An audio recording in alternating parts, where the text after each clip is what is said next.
the NCAA Baseball Regionals presented by Capital One. And postseason baseball is back in Hattiesburg, Mississippi. First matchup of the day, and it features the OVC champs, Little Rock, and the number 9 national seed, Southern Miss. At Pete Taylor Park, known for its renowned home field advantage, Southern Miss hosts again. This is our double elimination regional format. We'll play 6 or 7 games over the next 4 days. You can lose once, but you can't take a second loss. And away we go. Welcome upstairs at Pete Taylor Park. That is the coach, Bobby Miranda, Kevin Fitzgerald with you.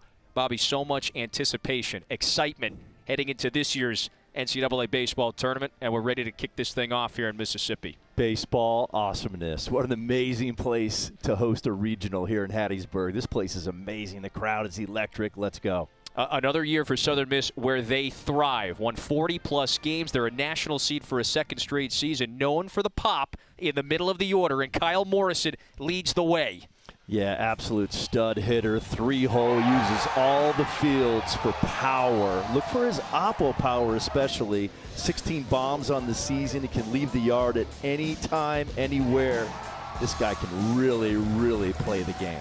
Meanwhile, for Little Rock, they played 7 games last week over 5 days to win an OVC crown, and Cade Smith, their all-conference center fielder, flourished. Yeah, their RBI leader, hitting almost 400 with runners in scoring position. Excellent plate decisions, does not swing at balls, does not chase. 37 to 28 strikeouts. 37 walks and HBPs to 28 strikeouts. Extreme. They affectionately refer to this place as Baseburg, and the party is getting started at Hattiesburg next.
83 degrees, partly cloudy. Pete Taylor Park, where postseason baseball is back. The number 9 national seed hosting Little Rock to get this weekend started.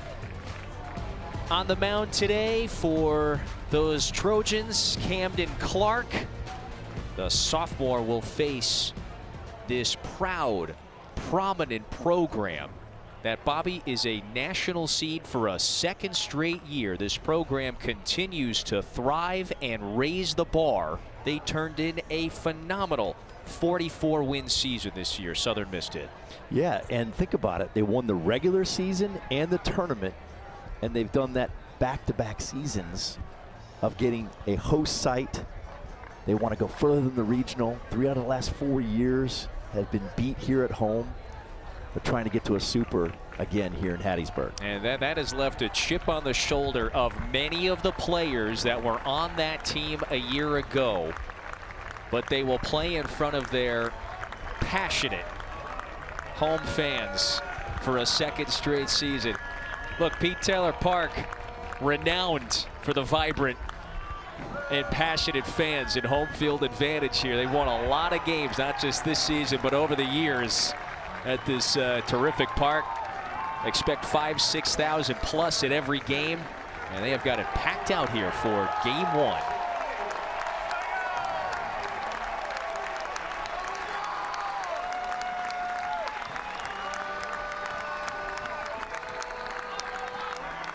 So Bobby, the sophomore from 30 minutes up the road, Camden Clark. Talk about a great debut season. This first-year Eagle was an all-conference selection, posted a 2.88 ERA in 50 innings. And so he will face Chris Curry's lineup today that features a number of talented hitters, and one of them in the middle of the order, Angel Cano. Yeah, the most outstanding player in the Baton Rouge Regional last year. Remember, Little Rock took the national champions to Monday. They had to be beat twice by the LSU Tigers.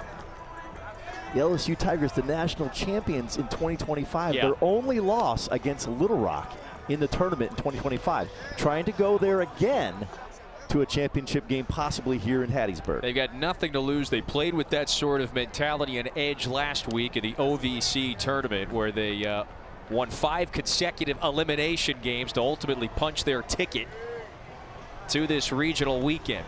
And so meanwhile for Southern Miss, Camden Clark, he was their very reliable weekend arm for much of the season. So what do you expect from this right-hander from Laurel, Mississippi today? Strike machine. Throws it in there at a high rate. The standard's 3 walks per 9. He's 1.98 walks per 9. Has a ride heater at the top of the strike zone. Look for that. Tough to hit with a plus changeup combo down in the strike zone.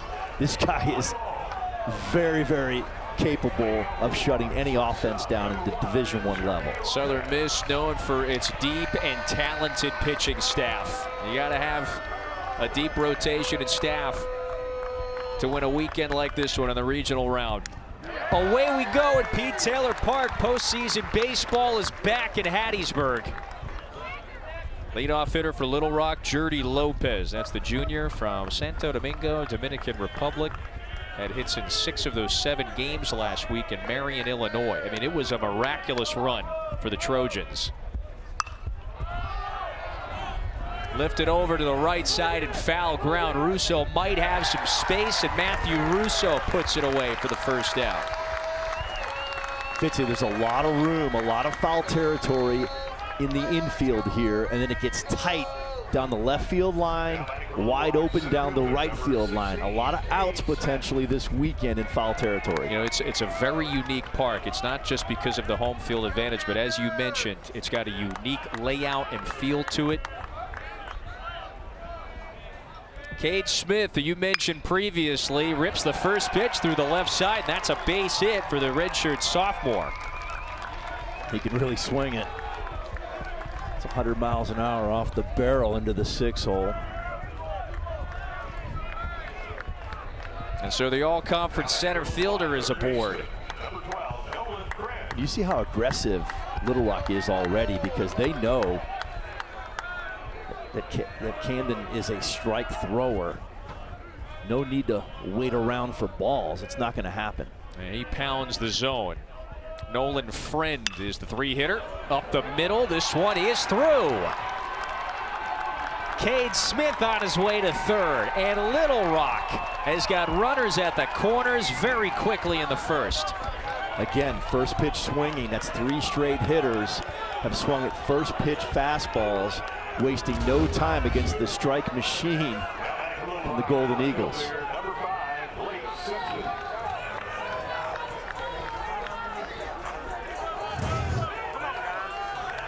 So these Trojans, as you alluded to, they had success in this round a year ago. This is the cleanup hitter, Blake Simpson, and he waves at that one for a strike. That's 4 straight 0-0 swings, wasting no time. Once they get in the box, they're ready to go. Simpson, strong season at the plate, hit .354 in league play, and they are aggressive early on against Clark. As you mentioned, known as a strike thrower. He has a great strikeout to walk rate. These Southern Miss pitchers, they pound the zone. 0-2 coming. Over to the right side, maybe 2. This could be huge. On to first, it's a 4-6-3 double play. And just like that, they get out of the jam. It's a frenzy in the first inning at Pete Taylor Park. Southern Miss hits next.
Critical double play in the top half of the first helps Southern Miss get out of it. And so the number 9 national seed, the Sun Belt champs, will hit for the first time.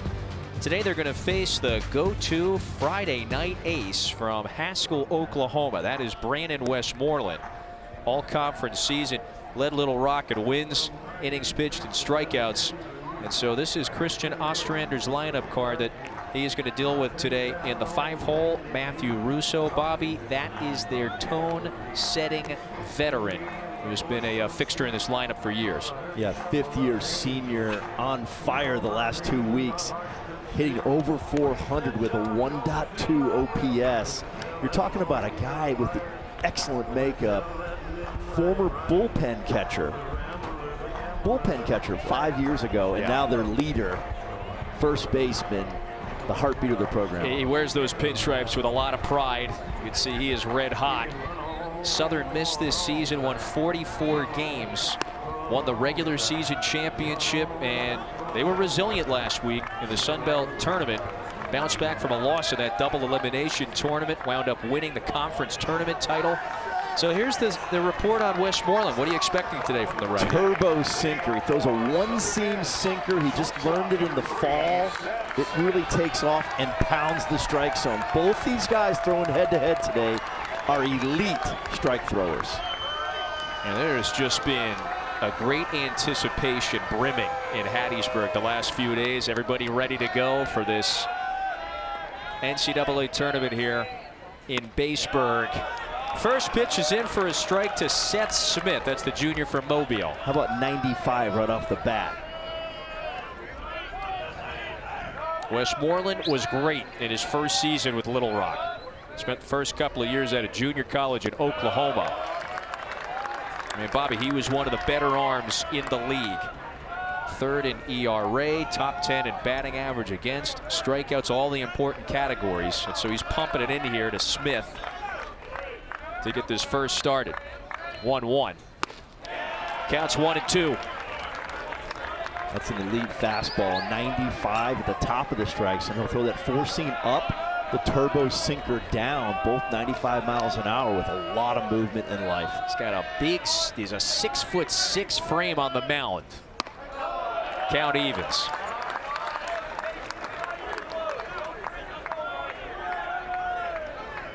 And he was the go-to arm for a 36-win team.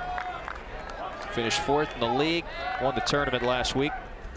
2-2, that one is drilled, fading out to the corner in left center. It is down. Smith has got extra bases to ground rule double. So wonderful swing here on a 96-mile-per-hour fastball. This ball sat up in the middle. Watch with at the belt. Those are easy to hit. It's like being on a tee, Fitzy. You want to get that ball down with that one-seam sinker or above the strike zone. That's in the joy zone right there for Smith. Really well done. And so he sets the tone here. Joey Urban, their two-hole hitter from Jupiter, Florida.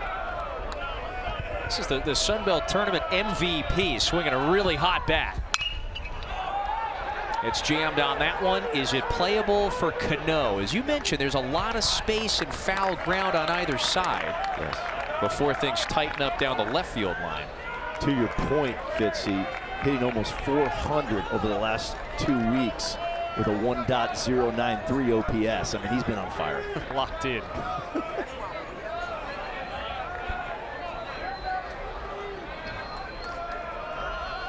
Westmoreland trying to settle down.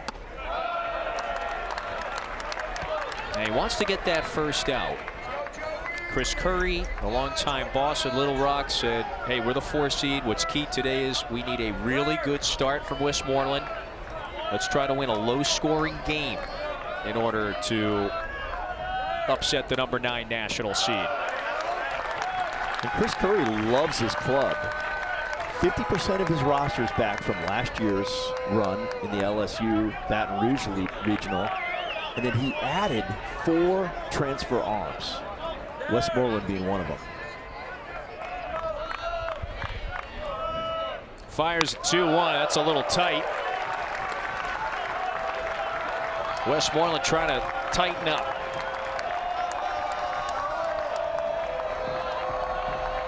Look for these 3-ball counts throughout the day. Big time hitter advantage right here, 3-1. Smith is at second after that leadoff double. And the count now goes full. So Urban that time was tempted and went after the heat up in the zone.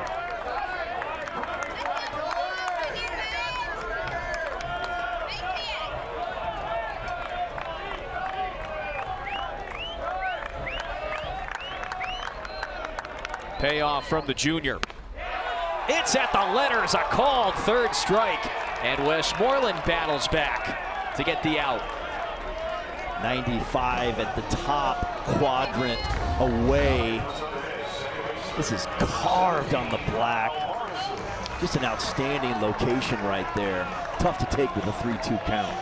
Talked to Westmoreland yesterday. He's got a great mindset and mentality when he toes the rubber. He's from maybe 45 minutes southeast of Tulsa. 2 good years at a junior college. Got a call from Curry and the staff. It was a pretty easy decision to come to Little Rock and play D1 ball. And as you alluded to, you know Coach Curry, when he got on the phone with recruits this offseason, there was a whole lot of, hey, you saw some Baton Rouge, right? No See doubt. what we did there? There's no doubt about that. It's a great recruiting tool.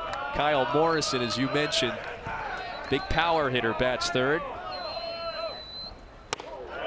And this is the only hitter in Southern Miss lineup that does not have an NCAA regional at bat. Think about that. The experience that they have in their lineup is outstanding.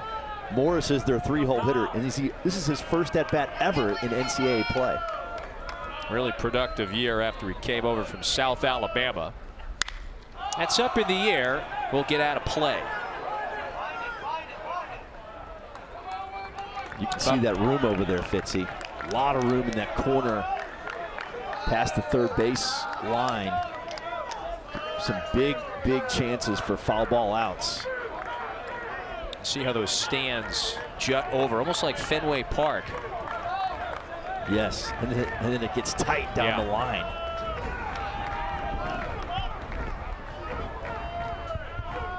Westmoreland deals 1-2, is hammered. Smith's got this one lined up in center. Well, that was up there for a long time. That's the second out in the home first. I mean, to your point, that was hit 101 miles per hour, but it was hit with too much launch straight up. It was barreled. It's just Westmoreland's fastball got above the barrel for the out. And so Westmoreland is trying to strand a runner. Davis Gillespie. That's the redshirt junior from Birmingham to hit next. Trying to knock in Smith, who started the inning with a double. That's line foul.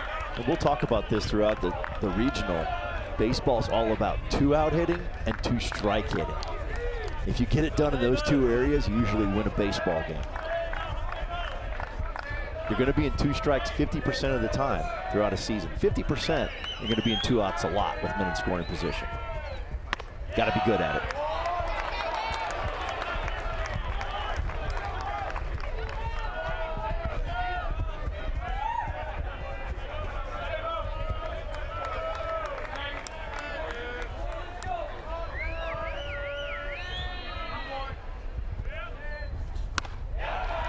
Counts a ball and 2 strikes.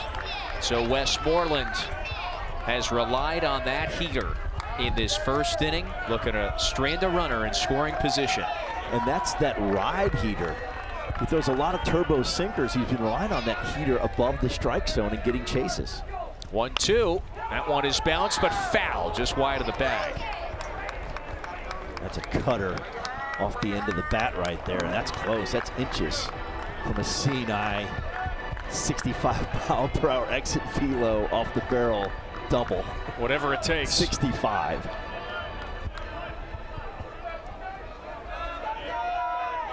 Clark used the double play ball in the top half of the inning to get out of a jam, and Westmoreland trying to do something similar.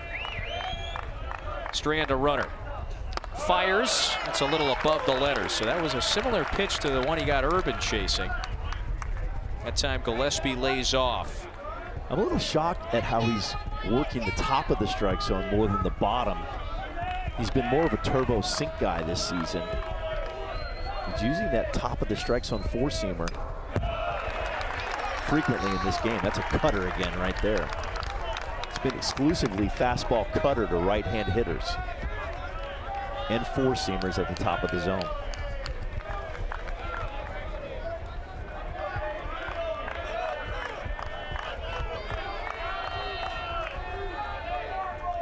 The all-conference ace ready to go.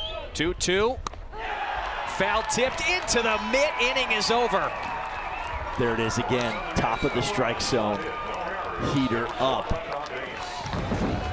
Outstanding job of battling out of that for Little Rock. Quality pitch. Still 0-0 here.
You got to love this time of year. Who doesn't? Postseason baseball is back. 64 teams in this field. Bobby, we are going to whittle that field down to 16 by Monday, weather permitting, of course.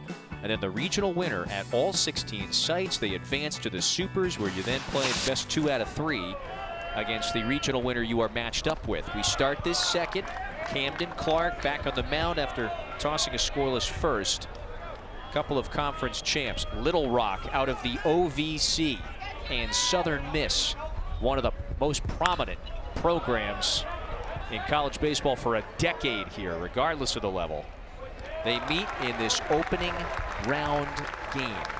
Christian Ostrander said to us, there's a responsibility here at this program. We are Hattiesburg's team. And after he poured so many years into this program as an assistant on Scott Berry's staff, he took over a few years ago, and in his 3 seasons, continues to lead this program to the postseason. This year, number 9 national seed. They had great success, thrived in the regular season. It's been a tradition of excellence here for a long time and passed down from coach to coach. The crowd, the community, the roost in right field. We'll get into that later. Look at that out there. Says it all right there. It's amazing. 0-1 on the way to Angel Cano. That's the first baseman from Cartagena, Colombia. And there you go. By the way, that's Ostrander's former boss there. Scott Berry is a legend around these parts. Great to have Coach stop by the booth earlier before the game. Wave and a miss, and there's 2 gone in the second. First strikeout for Clark. 95 at the top of the strike zone. Both these guys are living at the top right here. Watch this pitch. It's above the belt. Just hard to get on top. You have to have a very short swing, tomahawk that pitch, or you have no shot. Ty Rhodes from Jonesboro, Arkansas hits. Clark trying to go 1-2-3 in the second. What have you made of how each pitcher has attacked the hitters early on? Fastball usage at the top. That has been the theme so far in this game. They feel the swing planes. Obviously, they're looking at swing planes and trying to get above the swing plane like that right there instead of going down in the zone with power sink. I like Ty's glasses better than yours. I hope you don't mind me saying. You got to get you those are transparent frames. Yeah, those are sweet. Rhodes, one of the seniors, has to protect now with 2 strikes. Rhodes finished the year with 17 doubles, 5th most in the league. A 4-year guy for this Trojan program. And you got the 3 fielders on the right side against the lefty. He shaves that back, lives to see another pitch. And remember, in college baseball, you can put your infielders anywhere you want. You could throw them out in the 400 sign if you wanted to, not in the big leagues. You'll see this a lot in the college game. Clark going for a 1-2-3 second. And that time Rhodes lays off. That's the first bigger breaking ball that we've seen out of Camden Clark today.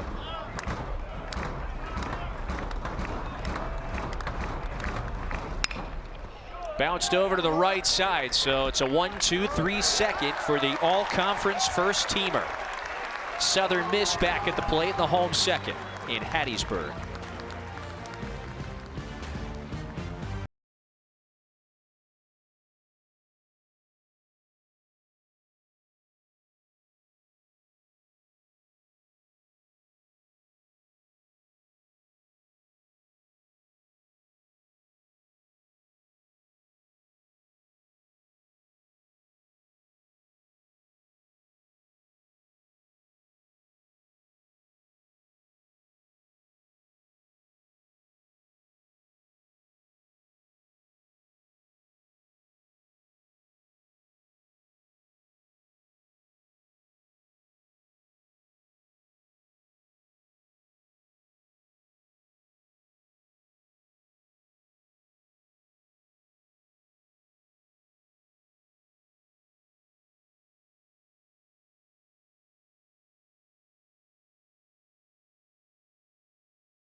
BMO, they are back. Little Rock, remember what they did in Baton Rouge a year ago? They go on this miraculous run, by the way, last week at the OVC tournament.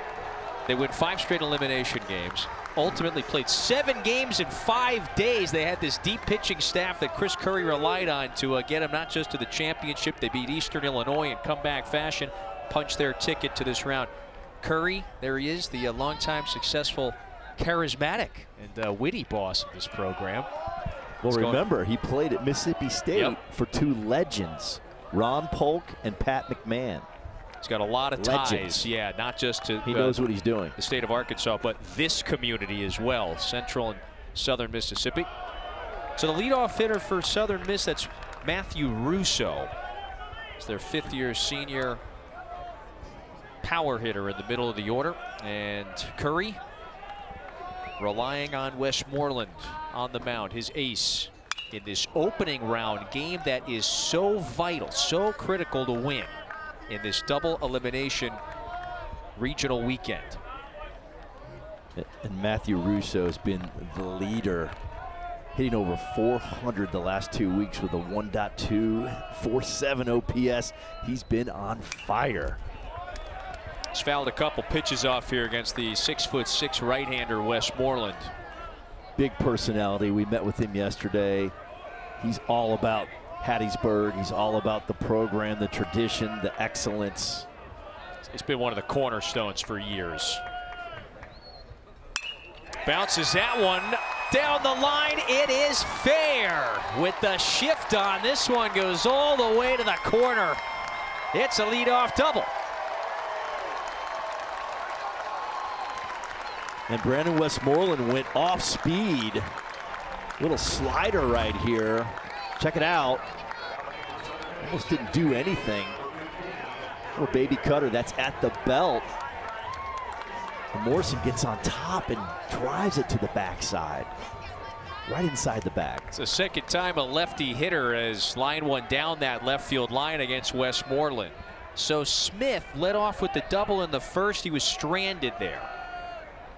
So what'll happen here in the second? Dre Barrett hits. A sophomore plunks that foul. Another hot hitter for the Golden Eagles. Hitting almost 400 in the last 2 weeks. 4 home runs and 13 RBIs in the last 14 days. One of them, remember, was that viral moment in the SBC tournament. Hit the walk-off grand slam. This one is pulled over to third. Friend gets up, and he gets the out. Nice play by Nolan Friend. So Barrett's retired, 1 out for Westmoreland. Chris Curry was bragging on the left side of his infield yesterday. Frem showed up right there, cutting the ball off in the 6-hole. He's got a couple of key veterans. You see Jordy Lopez right there, number 1 in the maroon. Ben Higdon takes the first pitch up in the zone. It's a unique matchup today of a pair of programs. They are not just used to this stage, they both have a little chip on their shoulder.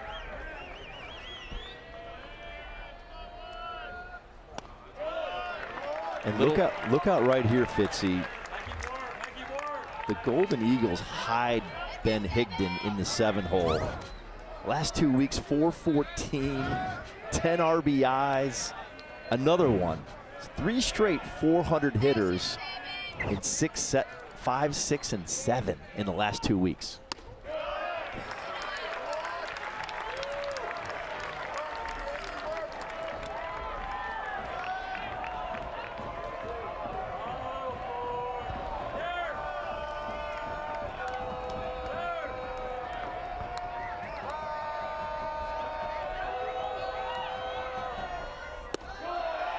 Four-pitch walk. You got a couple of runners on for Southern Miss. Could be one of the unintentional, intentional, or intentional, unintentionals right there, because he is one of the hottest hitters for Southern Miss recently. Think about it, Fitzy. He has 42 RBIs on the season. He's had 10 in the last 2 weeks.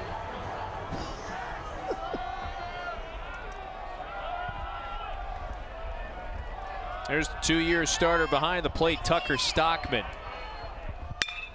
Bounces it right side. This is Chaplin, stumbles onto first. They get the out. Both runners advance.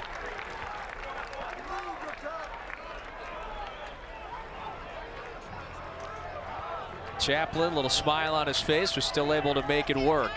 Nice job of getting up to your feet there by Chaplin and getting the out. Now Little Rock is 1 pitch away from getting out of another jam back-to-back innings. There's been some traffic on the bases so far in this game. Can Southern Miss cash? Westmoreland's got to get through Ty Long. That's their number 9 hitter.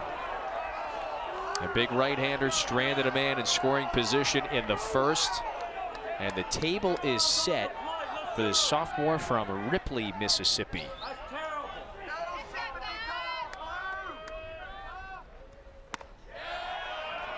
Long came up big in that championship game against Louisiana last week. Had 3 hits, doubled in a run. He's got a chance to bring in a couple right here with 2 outs. Southern Miss wants to strike first. Counts 1-2. And this is a tough matchup for Ty Long. Westmoreland versus right-handed hitters, 240 on the season, and Ty Long hitting 205 versus right-handed pitching in 2026. So Westmoreland's ready to go. That time Long lays off of it.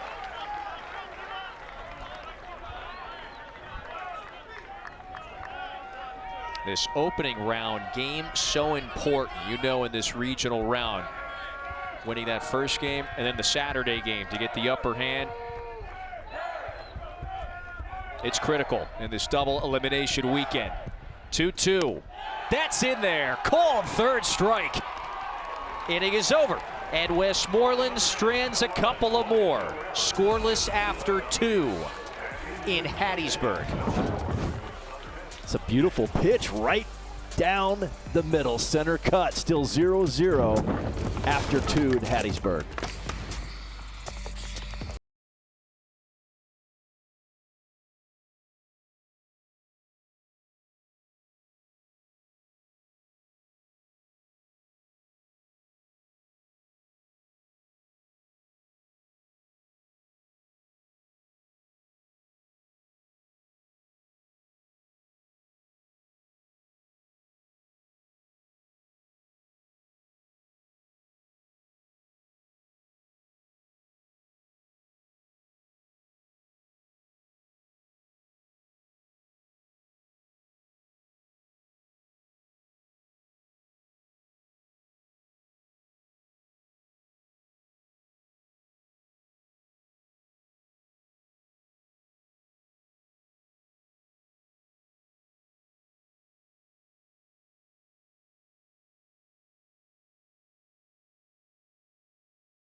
Here's our top 16 national seeds and regional hosts, and you know, I think the great anticipation around this tournament this year. We've got some unique hosts: West Virginia, Kansas, others like Southern Miss.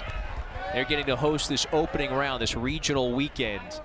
And so here we are in the third with 8-9-1 due up for Little Rock, the OVC champs. Should Southern Miss, the national seed here in Hattiesburg, once again advance out of this regional, it would be matched up with that number of the winner of the Gainesville Regional. You saw Florida is the #8 national seed. They've been hot. The Gators have been on fire here the last month of the season. Yeah, great finish to their year. Down goes Trey Hill. Good start for Camden Clark, who's now retired 5 in a row. That double play ball in the first really jolted him. And this is that changeup. Right on right with a lot of depth. Horizontal break, almost 18 inches on that pitch right there. A lot of movement and then the depth.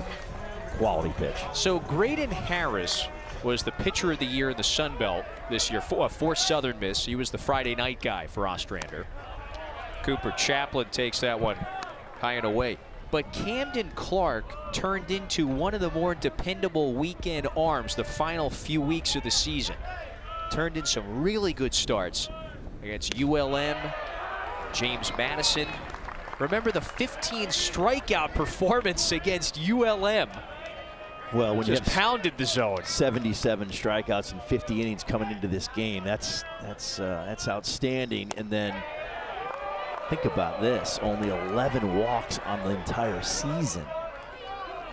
And it's a really low. So most of the elite pitchers for Southern Miss, they've got very low walk rates.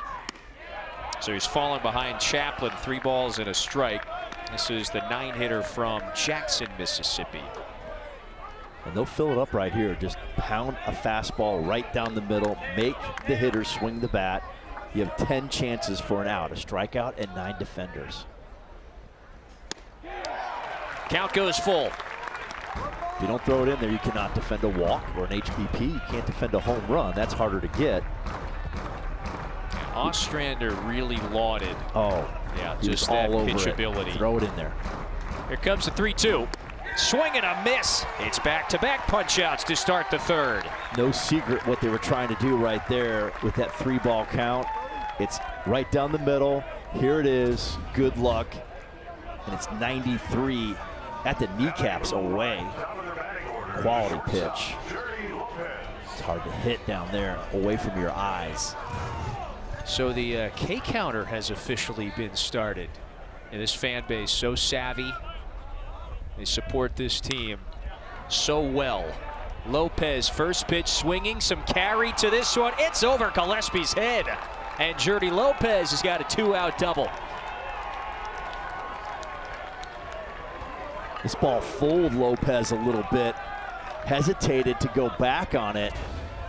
It was hit with tremendous backspin, I think a little bit on the inner half, and it kind of fooled the left fielder Lopez and carried all the way to the wall. Just barely, couldn't get his leather on the ball. If you're watching it live, he took a little bit of a hesitation, and then he's like, oh my goodness, this ball's really taking off. Gillespie wiped out there at the end. You saw him stretching that right leg. So this is Cade Smith, really dependable hitter at the top of the order. Little Rock's all-conference center fielder. After he hit .323 this season. He singled his last time up.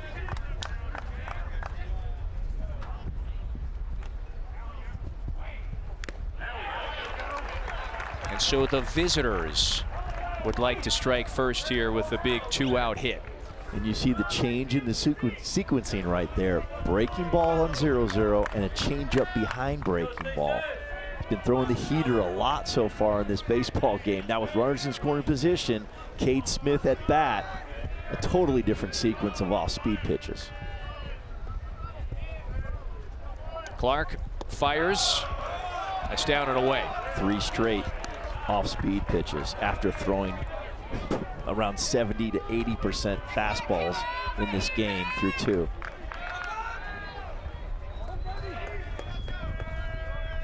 Lopez caught a break with that fly ball going over Gillespie's head. Smith is trying to make him pay in this third inning.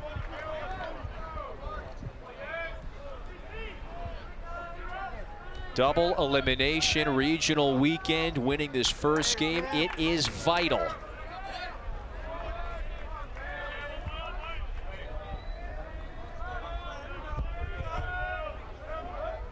The sophomore kicks. Counts 3-1. So he comes back with the fastball that time, could not locate it. That's 2 3-ball counts in the last 3 hitters. Something that Camden Clark does not do very frequently on the mound. Foul tipped into the mitt. Another cross count with a changeup.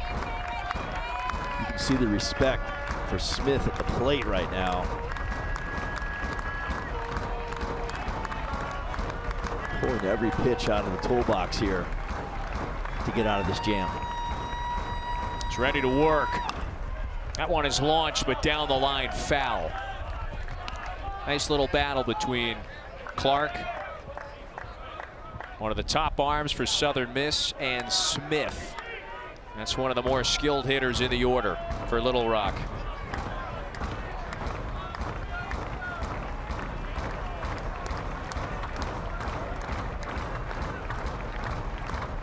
Here we go. Check swing. It's a little low. He did not offer.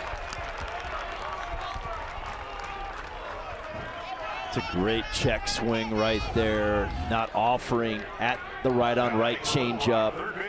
He does hold up. That's his 28th walk on the season.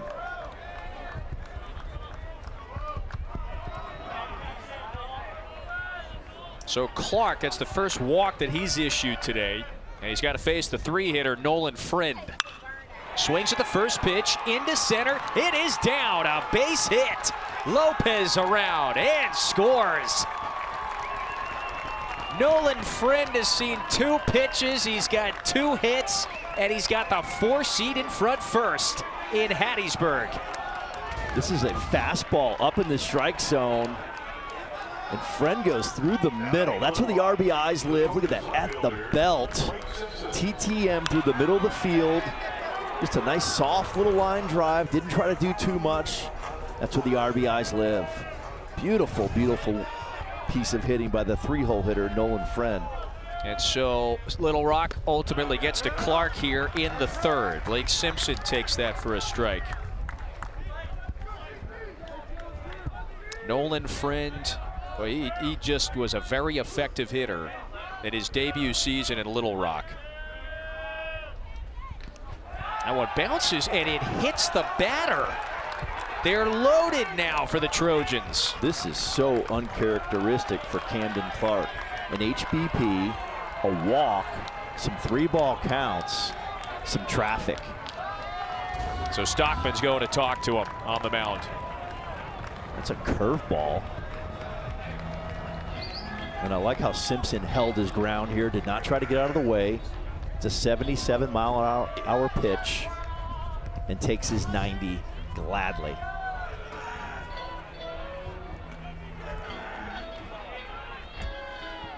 That's Ostrander. That's the head coach. He's got that pitching background. He is normally going to make all the visits to the mound. Hey, while we got a moment, Bobby, our squeeze play crew working hard all weekend up in Bristol. You can scan that QR code and it'll take you right to our crew. Mike Rooney, Chris Burke, Matt Schick, Chris Button, taking you coast to coast around the nation. Big swing, that's a rip off of Bomball's bat, deep to right.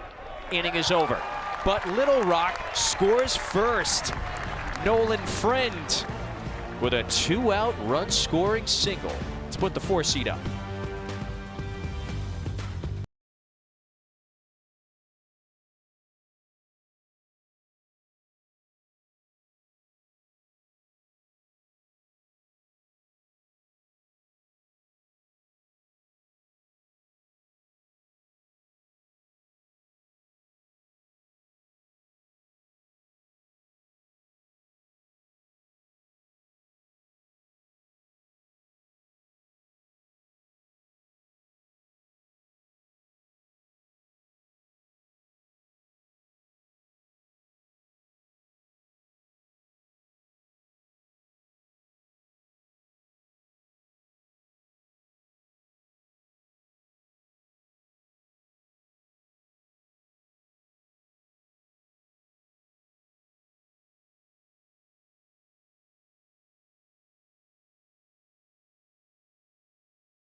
fixation. The real fun just getting started. Run straight for the breakaway. The celebration is on. All signs point to Omaha. The College World Series begins June 12th. Bobby, we start today with 64 teams that all have that dream of marching to Omaha. Now, Southern Miss, remember that dream run in 2009? Their first, their only College World Series appearance for this very proud program. Top of the order for the Golden Eagles in the third. They're down 1-0, now facing Brandon Westmoreland. So it's the second time they will see this big 6'6" right-hander. What a dream run back in 2009. They made it all the way to Omaha. Old school Rosenblatt right there in the background. It was a great shot of a revered head coach around here, Corky Palmer, his final season in 2009. Guides this program there. And everywhere you walk around this stadium, you see the homage, and you see all of the memorabilia flashing back to that memorable, unforgettable run. And remember, he announced his retirement during the season. Yeah. And then they made that run for him. Timing is on his everything, way Ebo. out. Yeah. Yes. It's really neat when you think back at the history of this program. They've had, what, handful of coaches going back to the 50s. Pete Taylor, Hill Denson, Corky Palmer, Scott Berry, Ostrander, the next in line. Westmoreland trying to put away Smith, who doubled his first time up. Made me think big picture of the NCAA tournament. Can NC State, can the Wolfpack do that for Elliott Avent, announcing his retirement about a week ago? Can they make a run?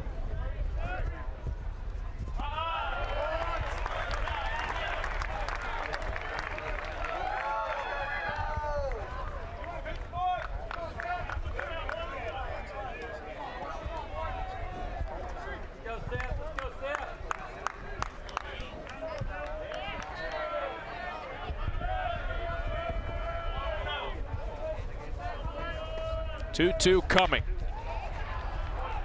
This is Lopez at short, and there's one out in the third. This is a huge inning right here for Little Rock.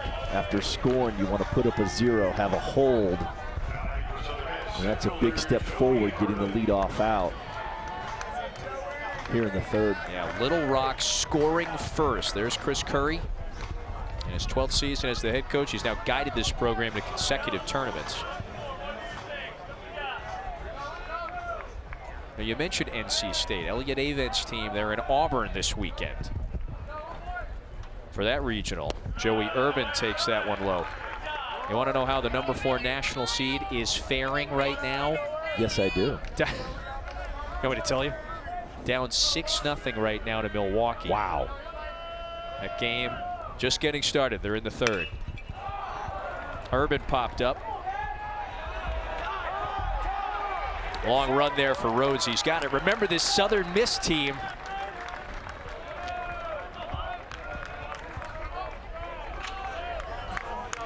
Had some great wins against some SEC teams. Get back to your point of Auburn being down 6-0.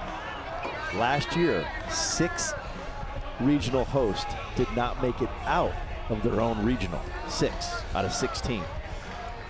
Just continues to underscore the importance of winning that opening round game, and then particularly the Saturday game as well. Kyle Morrison hits with nobody on. So 93, this is a wild number. 93% of the regional winners won that opening round game. Wow. It's a high number. That means you win the first game. That virtually translates to advancing. Think about it, double elimination format, so somebody is going to have to come back and beat you twice. Saturday, Sunday, Monday. The real key is you win those first 2 games, now you're in the driver's seat. It's just so difficult to come back in that loser's bracket. Have to play all the way to Monday if you were to win it. You'd have to play 5 games in 4 days, man. You'd have to have really deep pitching to get you to that point. How about Westmoreland here, by the way? He's looking for a 1-2-3 third after his team scored a run in the top half. That was Nolan Friend who drove in a run. I really like Brandon Westmoreland's stuff. Just attacks the strike zone with that fastball and that cutter. He's been at the top of the strike zone a lot against these Southern Miss hitters.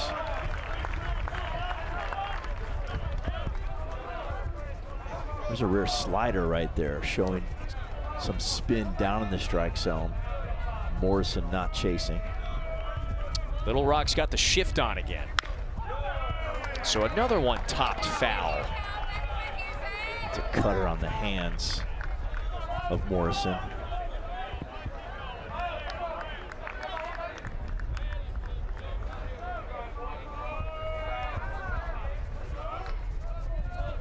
This junior from Haskell, Oklahoma, trying to go 1-2-3 in the third.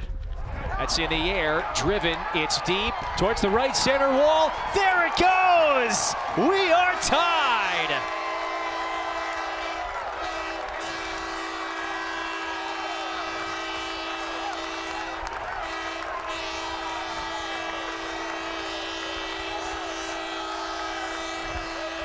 '17th of the year for Morrison. Picture perfect swing. We talked about his oppo power in the open. He showed it off right here. This pitch is up in the strike zone and away. Morrison knows what to do with it right there to the backside. 104 off the barrel and immediately driven out of here. I thought it was amazing. Cade Smith just took one look at it and stopped running in center field. He salutes, by the way, the roost down the right field line, the iconic tailgate section at Pete Taylor Park. Bobby, did I see that right? 440. This one's outside to Davis Gillespie. That's an opposite field 440-foot blast. And he's Morrison, got pop. yeah, who you outlined right off the top here, lives true to his name. That's a bullet on the ground over to Chaplin. Inning is over, but Morrison ties it up with this titanic blast here to left center. Just a beautiful swing to the backside, but look at the Selly. Look at the Selly. They're having fun here in Hattiesburg.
Welcome back to the NCAA Baseball Regionals presented by Capital One. in a place they affectionately refer to around here as Baseburg, the number 9 national seed. Southern Miss and Little Rock getting things started today, opening round. This is the Hattiesburg Regional double elimination format. You can lose once, you can't drop a second, or your season is over. And Bobby, we will whittle the field down from 64 teams to 16 by Monday. Camden Clark pitching in the comfy confines of Pete Taylor Park, 6, 7, and 8 in a Little Rock order due up. And so after he allowed a run in the top half of the third, his team not only gets him one back in the home third, but he retires Cano here to get the fourth started. Huge to even that score up in the bottom of the inning and avoid a 0 on offense for Southern Miss. So Clark started his career at Pearl River Community College. It's a whole 15 minutes down the road. It's right here in Hattiesburg. Pitched well there. Christian Ostrander and the staff, easy decision to try to bring him into the program. And as the year unfolded, he turned into one of their very reliable weekend arms. His last 4 or 5 starts, very good. Ty Rhodes grounded out his last time up to the right side of the infield. Took a big rip at that fastball up in the zone. Well, when opponents are hitting 203 for the season against Clark, I think you're doing okay. 203? The standard's about 260. Yeah. The big number was the 15 strikeout performance. That was a few weeks ago against ULM. That's in for a strike. And so we're talking to Ostrander about that. He goes, I'll do you better. His strike percentage that day was about 80%. Yes. Which is what, it's basically what, four strikes to every pitch that you throw out of the zone. 1-2. It's topped foul. Well, he said their goal was 62%, and he was at 80, 81% during that outing. So it's outstanding. He's at 72% today. Yeah. He's a strike machine. And on the other side, Westmoreland is too. So these are 2 guys that are going to come right at you and make you earn it. It's been a fun start. 1-1 game in the 4th. Bobby, the theme in Hattiesburg this weekend, generally speaking, for all 4 teams, very good pitching staffs. Little Rock, Southern Miss, Jacksonville State in particular, they were all at or essentially near the top of their leagues in all the important pitching categories. And you need depth to win this opening round. There's 2 out. So Chris Curry's team, remember, got on the board first. They had that 1-0 lead. Then Morrison went deep in the home third. And so we will talk to the longtime boss. He's from Central Arkansas.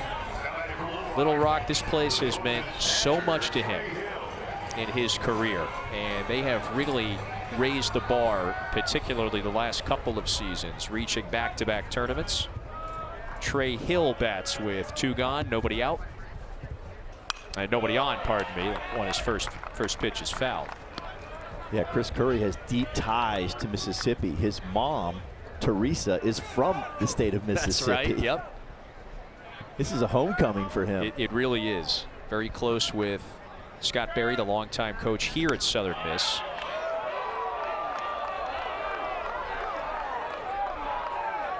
We got the bullet points. Let's put it this way. Played for Scott Berry in junior college. Yeah. I mean, it's amazing. He said when he got assigned, his team was assigned to come here, he was very, very excited about it. Curry, very respected college coach and a good player professionally too. That's in there. Called third strike. 1, 2, 3, 4th for Camden Clark.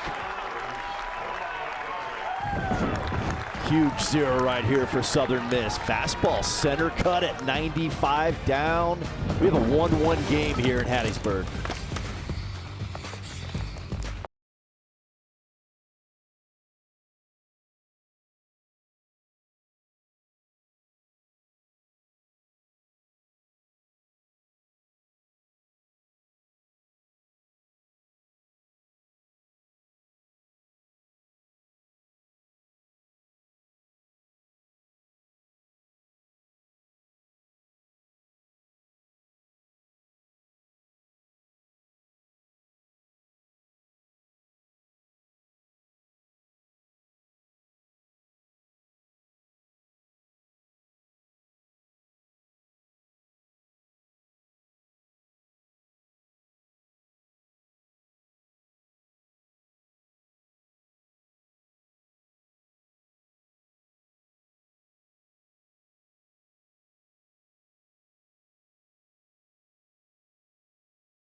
Back at Hattiesburg, 1-1 game, home fourth. And for the first time this weekend, we say hello to Chris Curry, the longtime successful head coach at Little Rock. Coach, thanks for putting the headset on. You know, we were just talking about it before we went to break a few moments ago. How special wearing that Little Rock jersey is for you, and how special maybe being here in this place is for you. What's it like for you and your team coming here to Hattiesburg this weekend? Well, it's what I had in mind 12 years ago when I came home and took the job. Really excited for the city of Little Rock and for our fans, and I'm proud that we've gotten to the point where this is an expectation. Yep. What a great environment. Got a great ball game going on right now. Couple of pretty good arms going at it. Coach, how's your right-hander looking from the dugout, in your opinion, to what you've seen in the past? I think he looks good, especially against their right-handed hitters. What we need to find is a put-away pitch for the lefties. We're leaving those sinkers up and out over the plate. You know, he had the leadoff double there in the first inning, and then the home run. Those were back out over the plate. So dumping some changeups in there, trying some back foot stuff, just try to get in, play the wind a little bit. It's not really flying out to right. Coach, we appreciate you doing this. We'll talk to you throughout the weekend. Thank you. Thank you, guys. Go Thanks, Trojans. Coach. Good luck. Thank you. It's the number 5 hitter, Matthew Russo, who leads off. A lot of that makes sense to you, yeah? Oh, yeah. Yep. Yeah, they're trying to make some adjustments. He's left some balls up, which we were a little shocked that his turbo sinker was at the top of the strike zone. Second time Russo faces Westmoreland today. He doubled down the line. Remember, he went with that pitch on the outside corner of the plate. It was an off-speed pitch, and he backsided it. Yep. And you think about that turbo sinker, he wants it more down in the strike zone because Morrison had him, made him pay, was up and out, and he drove it out of the yard.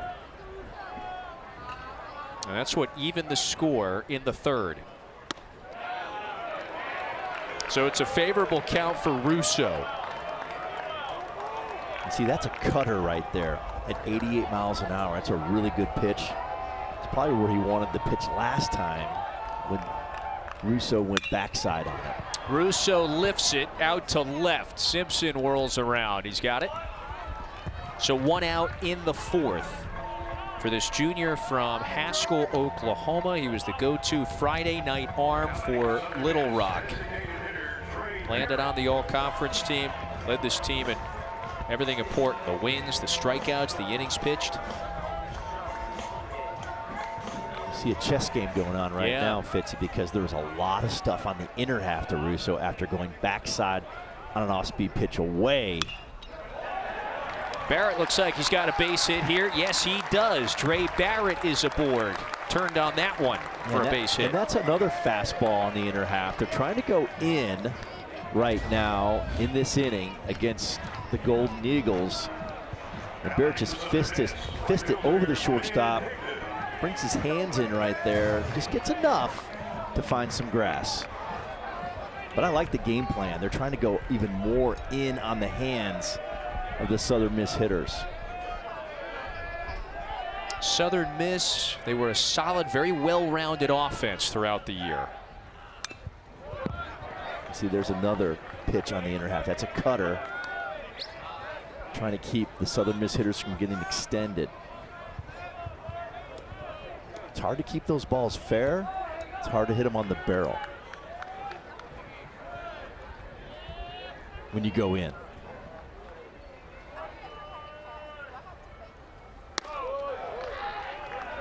That one got away from Westmoreland. You can think about it, Fitzy. Pitching's all about pitching on what's called the L. That's a line that's drawn near the body of the hitter, and then a line that's drawn from the ground away from the hitter. So it looks like an L. You stay on that L, you have a pretty good chance of being successful. See right there, that pitch is on that L. It's on the inner half, on that L, that line close to the body, and then when you go down and away, the ball gets further away from the hitter's eyes. That's also harder to hit. It's those balls that are inside that joy zone, outside the L, those are the ones that get hammered. And so again, big moment against a lefty hitter. He's trying to get the second out in this fourth.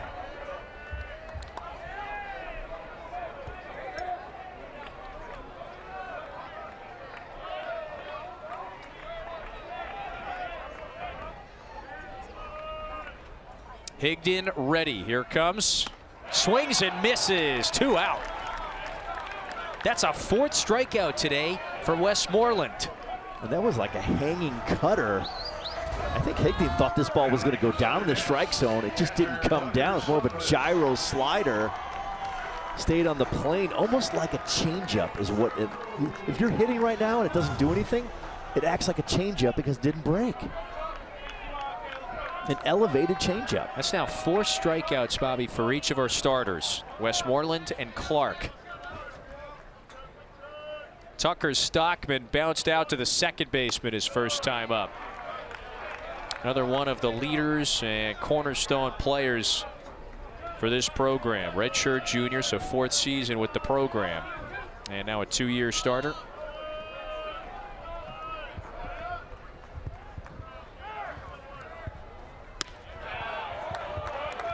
Counts 2-0. Slider and then a cutter.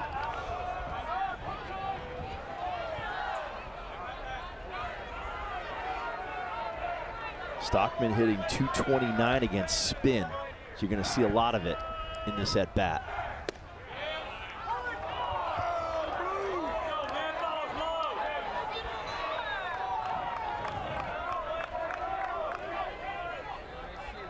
Let's go, Casey, that's terrible.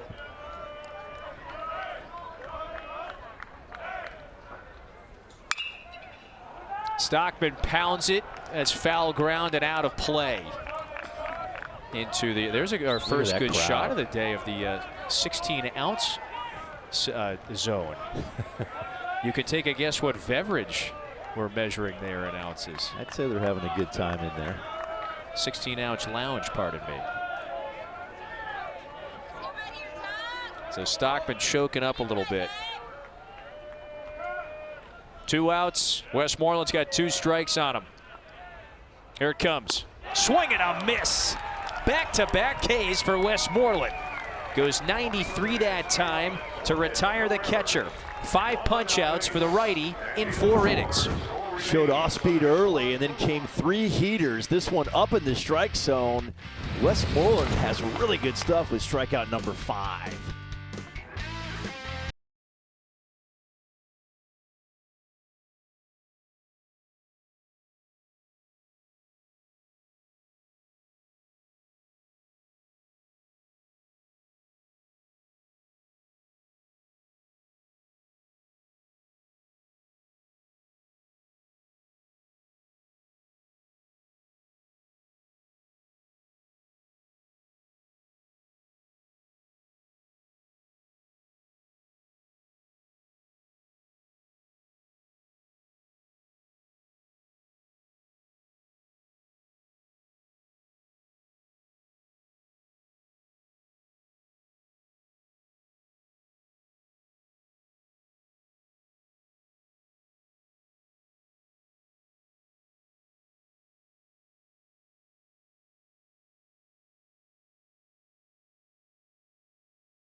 Camden Clark, he's been sharp 4 innings in for the number 9 national seed. Yeah, you see that outstanding changeup right there, right on right, and then the good fastball, 92 to 94, just pounds the strike zone. Been so impressed with both of these kids, Little Rock as well, just pounding the strike zone with pinpoint control. 9-1-2, Bobby, due up for Little Rock in this 1-1 game. Cooper Chaplin leads off against Clark.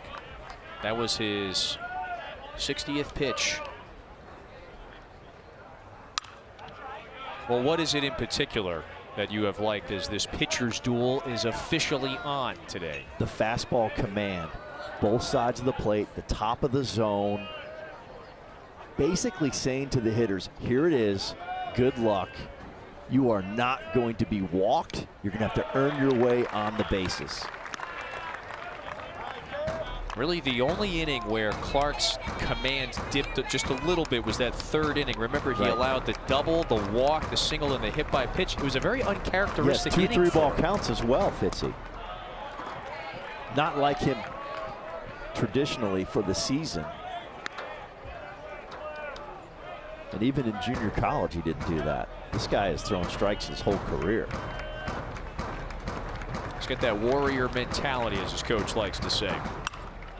That's fouled away, so we will do it again. And you'll see both of these pitchers from Little Rock and Southern Miss, they try to avoid 3-ball counts as much as possible. 2-2 right here, he wants to make something happen in the strike zone.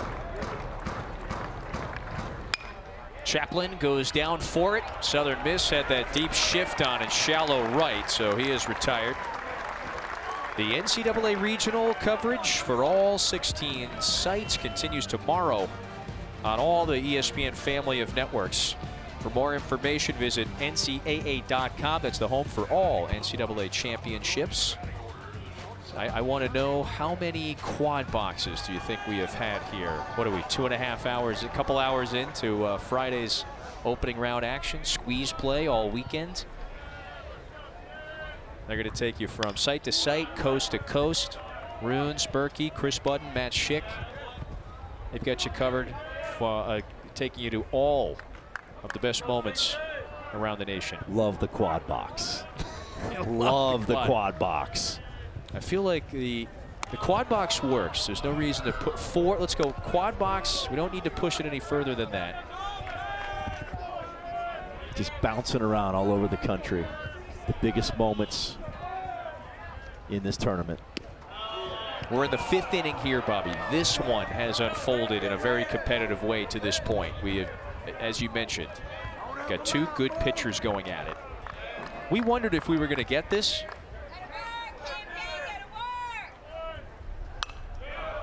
2-1 pitch to Lopez is fouled back. Both of these teams have deep pitching staffs.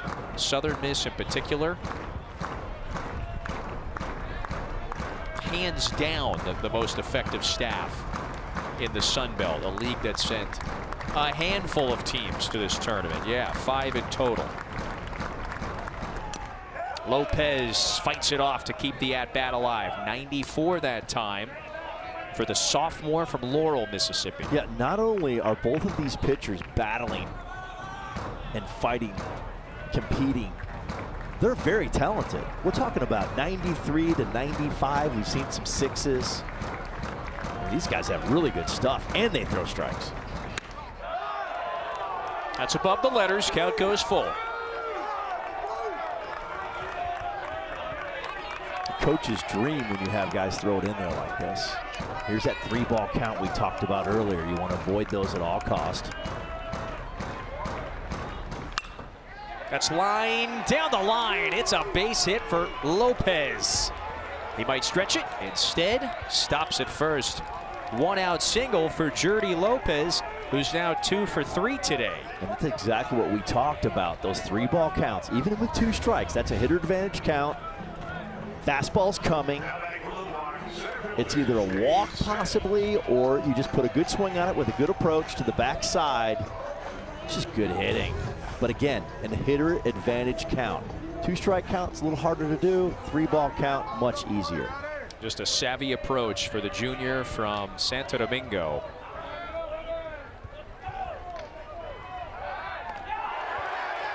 Very close play. Lopez had a pretty aggressive lead over at first base. He doubled a couple of innings ago, scored that run for the Trojans. Clark's only given up 2 stolen bases on the season. Lopez with 15 stolen bases on the season. Lopez was leaning. And so Russo's glove got caught in the turf. Wow, Clark had him leaning. Oh, yeah. Ooh, if it's a clean catch, it might be an out. Yeah. Caught it on the heel, knocked his glove on the ground. Lopez got to be a little more cautious now. And Clark has an excellent move to first base. Short feet, quick feet, and pivot when he throws.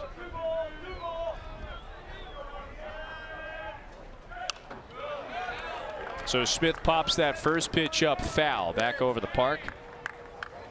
Fitzy, he has a quick move to first base. Yep. He's quick to the plate. 1-2, 1-2-1 with a full leg lift. His rhythm and tempo and his delivery are quick. That's why only 2 stolen bases on the season. I mean, this sophomore's got so much upside.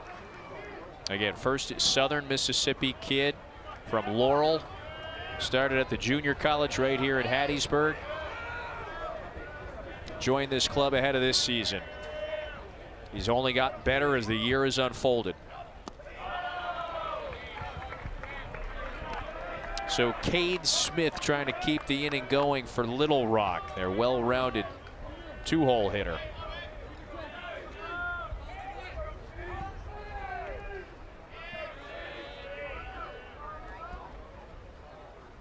There goes Lopez. That's topped foul.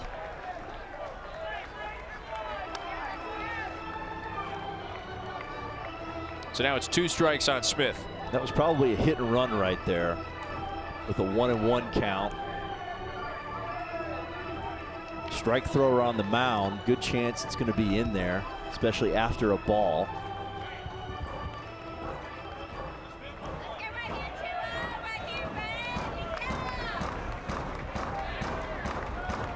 Clark struck out 4 hitters. There's a liner into center. Urban's got it. Lopez way off the bag. It's a foot race. Double play. They double up Lopez at first, and the inning is over.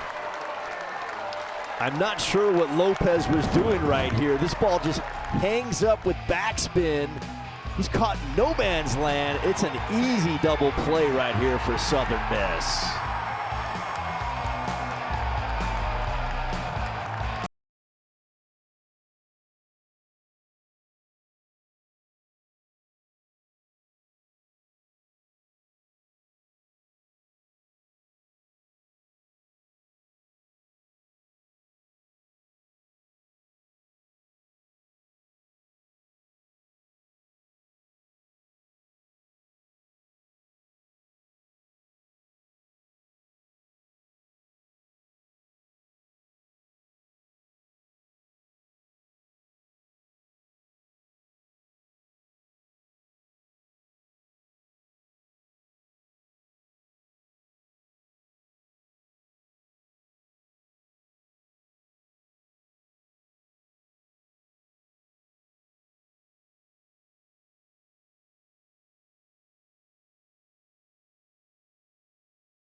One game, opening round battle here in the Hattiesburg Regional between Little Rock and Southern Miss.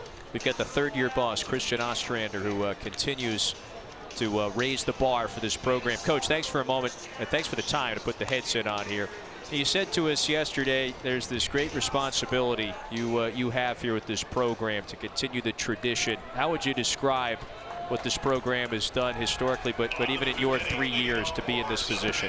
I mean, you know, it's been a lot of sustained success that's been, you know, earned, and you know, just some great coaches, great players for a long time, and you know, and our job is just to further and keep it going. And you know, we have a responsibility. Like I told you guys yesterday, when we put these pinstripes on, we got to go perform and, you know, and protect the culture. Coach, Camden is pounding the strike zone. I'm impressed with him. What are you seeing from the dugout? Yeah, no, man, he looks good. They're being some tough outs, but they're being very aggressive to the fastball and forcing him to have to land some of his off speed, which he's capable of. So, yeah, just a good game, man. You know, 2 good pitchers going at it, and you know, game's 1-1 game in the 5th. Coach, thanks for doing this. Okay, we'll talk to you Coach. the rest of the weekend. Right. Thank you. Appreciate y'all. And so here we go in this home 5th. Ty Long is retired. And all right, so the pitcher's duel continues. Brandon Westmoreland retires, the first man here in the 5th. We'll go to the top of the order in a moment. Strike after strike after strike from both starting pitchers. It suffocates an offense when you throw it in there, avoid the walk, play good defense. It's really, really difficult to score. especially when you have really good stuff. Yeah, this has been a good game to kick off this regional.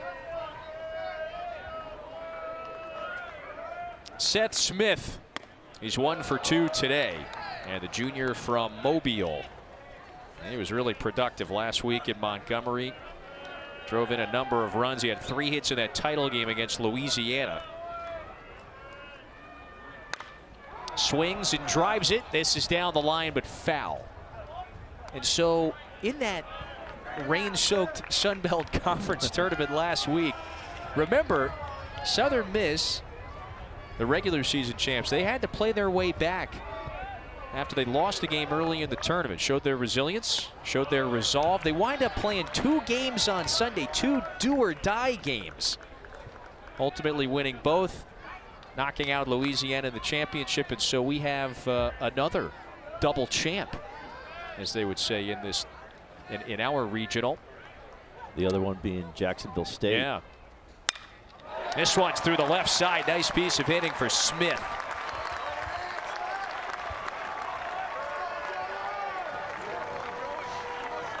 This is just a situation where Westmoreland's behind in the count. Has to come with a fastball. Smith just puts a good swing on it to the backside. Look at him drop the head and ram this ball into the 6 hole. See how his chest stayed on that pitch? Very advanced. There's a lot of veteran, experienced hitters in this Southern Miss lineup.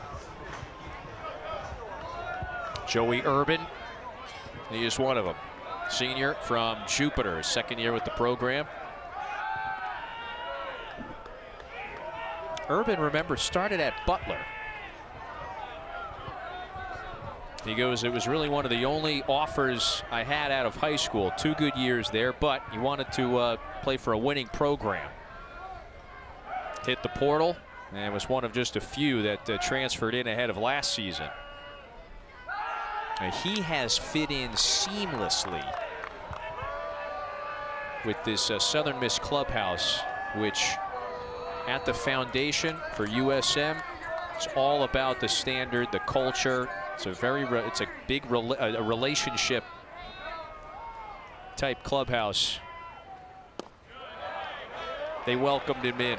He said he that has excelled. He wanted to be here his whole career if he could redo right out of high school. He's just glad he ended up in Hattiesburg. Very happy with that. Hit it in the 2 hole for one of the top teams in the country.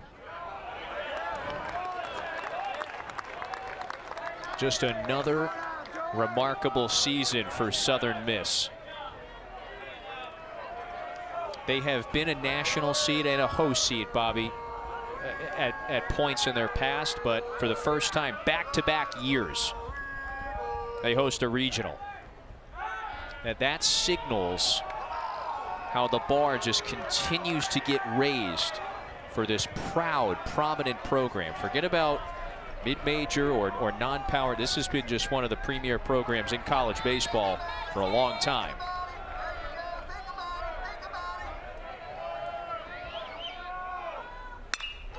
There's a drive deep out to left. Urban knows it. It is gone.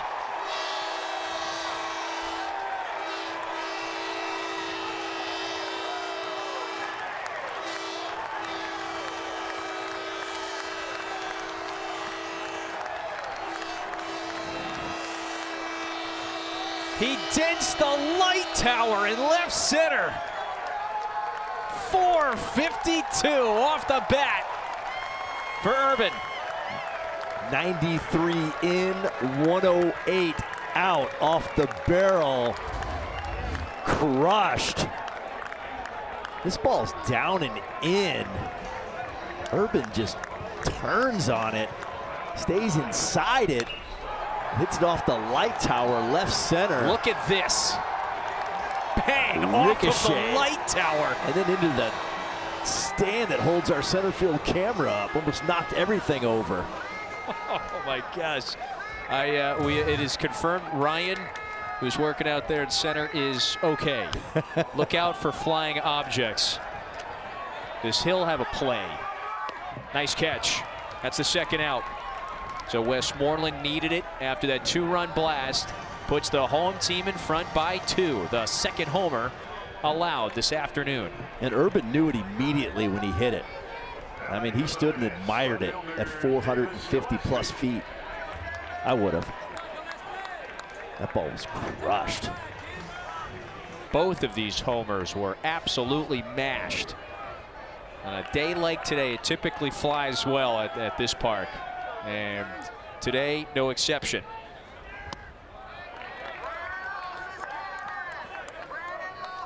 And that's one of those turbo sinkers down in the strike zone. A decent pitch. And Urban got beneath it and drove it. Yeah, ambushed it, Bobby.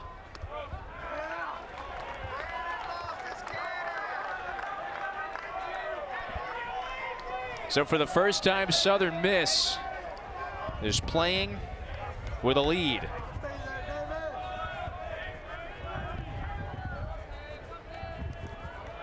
Gillespie's 0 for 2 today. Bounces that one past Westmoreland. Chaplin covering ground, but a wide throw.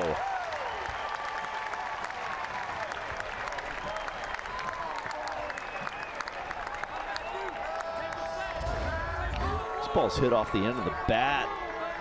Perfect placement. It's a tough play up the middle. Just a wide throw. A lot of speed going down the line as well. Chaplin covered some great ground there to make that stop up the middle. Might be one of those where you want to one-hop it to first base to be a little more accurate, a little quicker versus all the way in the air. There's Matthew Russo. It's going to be important right now, Fitzy, for Little Rock to stay away from the big inning. Keep it at 2. Big innings, 3 or more runs. This is a good time for a visit right here. And the pitching coach for Little Rock is the one-time Washington National, Evan Lee. He's done a great job with this pitching staff. Their toughness, we talked to the pitchers yesterday about it, the toughness that he's brought to the pitching staff. You know, his experience as a young pitching coach, playing in the big leagues for the Washington Nationals. I mean, what a luxury to have that experience, his talent, great player, great pitcher, and have him in the dugout, you know, going to war with that guy. Yeah, he has squeezed so much potential out of this staff. We've got a Trojan warming up in the bullpen now with 2 gone in the 5th. That is Haley. And you can feel a big moment coming right here for Southern Miss. Russo chops it hard right to first, and the inning is over. Joey Urban. There's light tower power. This is real light tower power. His 15th to put the team in front 3-1.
And so the first big whoa of our Friday regional weekend here. How about the number 4 national seed Auburn finds itself down 10-3 in the 5th inning against Milwaukee.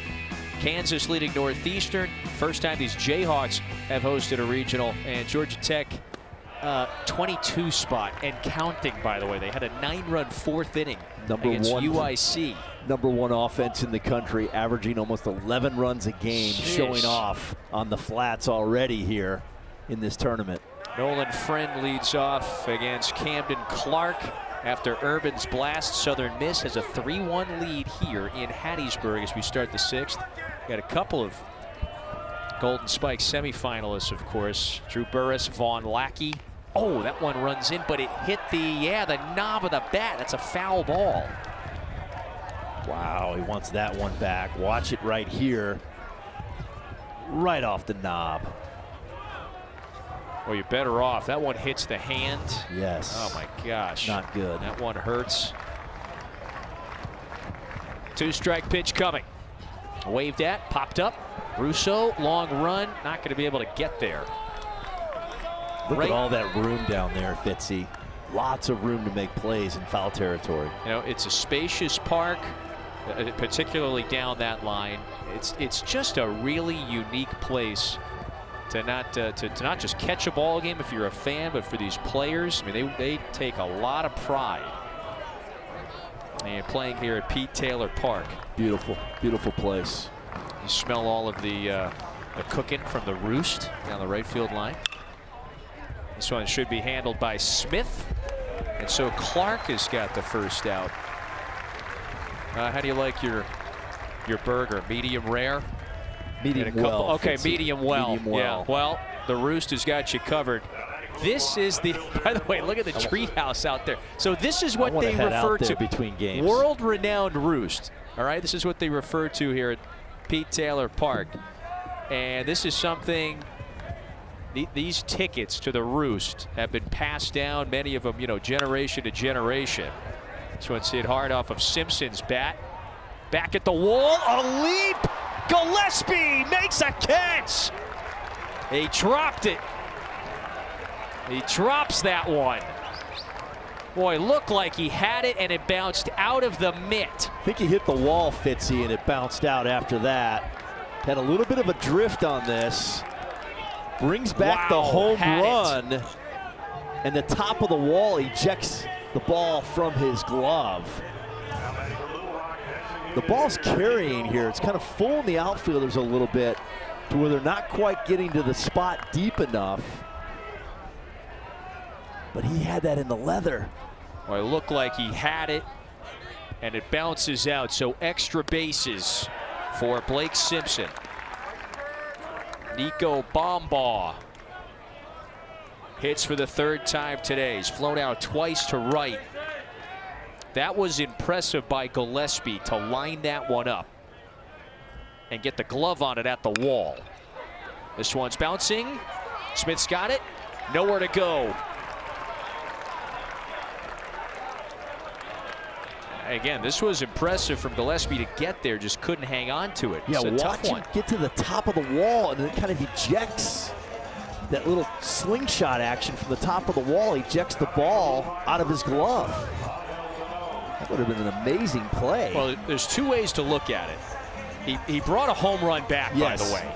So that's one important caveat. So if you're Southern Miss and you get out of this unscathed, you're feeling good about it. Forget about him not making the catch. He robbed a homer. Angel Cano waves and misses. But now if you're Little Rock, you're sitting there going, we have got a legit chance to try to tie things up, maybe take a lead in the 6th. That's a beautiful 0-0 changeup right there, right on right, down in the strike zone. And there's another one, Fitzy, back to back, right on right change. That's next level pitching. Counts quickly, 0-2. On the senior from Cartagena, Colombia.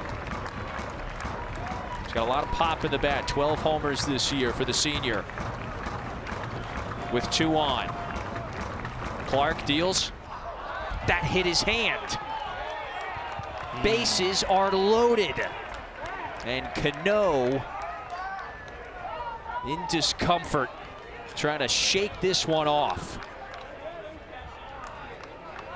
I think he has a guard right there, but it's still, you can feel it. Watch. Ouch. Right on the top of his hand. Even though he's got a little arm guard there, it's still, you can feel that through that soft tissue right there on your hand. You got a lot of bones up there too. You want to be careful. And Bobby, the bases are loaded for the Trojans.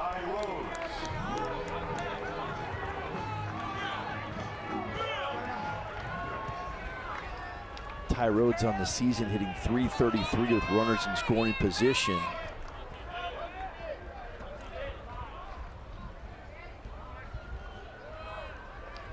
Stockman walking out to Clark.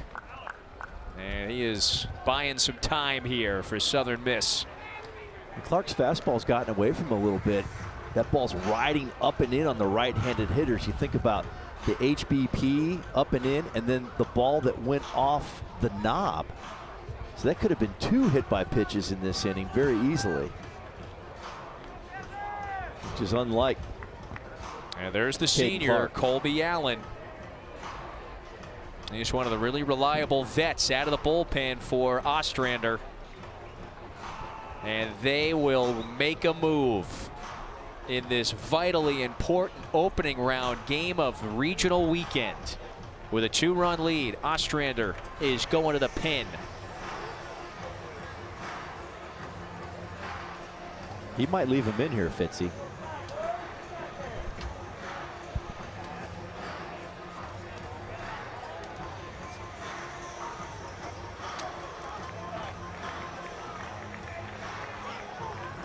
It's like they are making a change. It's a long talk, trying to get Allen warmed up.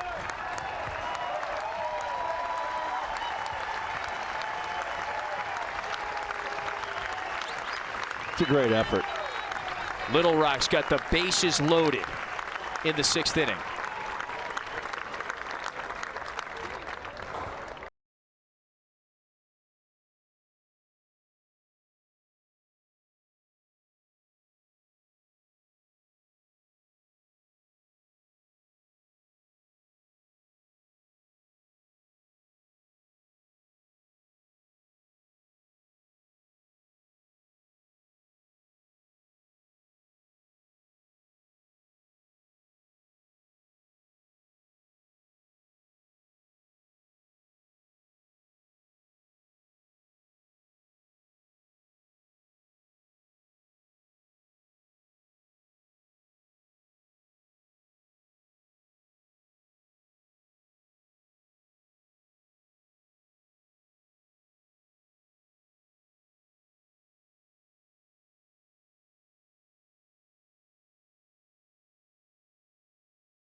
Welcome back to the NCAA Baseball Regionals presented by Capital One. Big moment, 6th inning, opening round game between Little Rock, the 4 seed, and the OVC champs, and Southern Miss, who has just gone to the bullpen, and they're calling upon their very reliable senior, Colby Allen, who faces Ty Rhodes with the bases loaded and only 1 out. He can really, really spin it. Elite slider, top 1% RPMs on that slider. over 3,000 RPMs. Watch a lot of sliders, tries to back foot that to a left-handed hitter for the chase. You just saw the numbers. Those were very impressive. Rhodes goes with it out to left. Gillespie has it lined up. There's the tag. Simpson coming. Throw to the plate is late. Little Rock is back within one. And that was the slider, Fitzy. He just hung that one a little bit up to the zone. A pretty good pitch to get to the outfield. A great approach to the backside. This is just great baseball right here by Little Rock. Strong, accurate throw, just not in time. I think he wanted that pitch down on the turf versus a strike, and it was up in the strike zone. He could get it to the green. Well, nevertheless, the deficit is cut in half in the 6th, and so the Trojans respond. Allen now faces Trey Hill. He pounds that one straight down into the turf. So you've got Bombaugh at second still, Cano's at first. Hill struck out twice against Clark. And this is his first go-around against the two-time all-conference selection. And Allen was a starter earlier in the season. They moved him back to the bullpen because he's just really good out of the pen and had been for several years. The Louisville, Mississippi native, one of the many four-year players for this program. 23 appearances on the season. 70 innings on the season. Yeah, they go to him in big spots.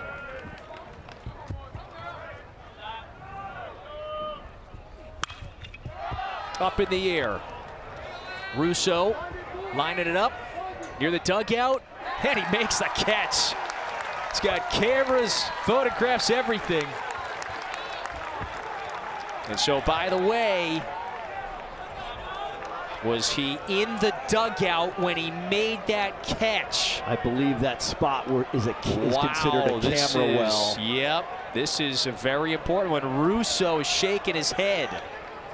Yeah, that spot is lined off out of play. You see the white line right there.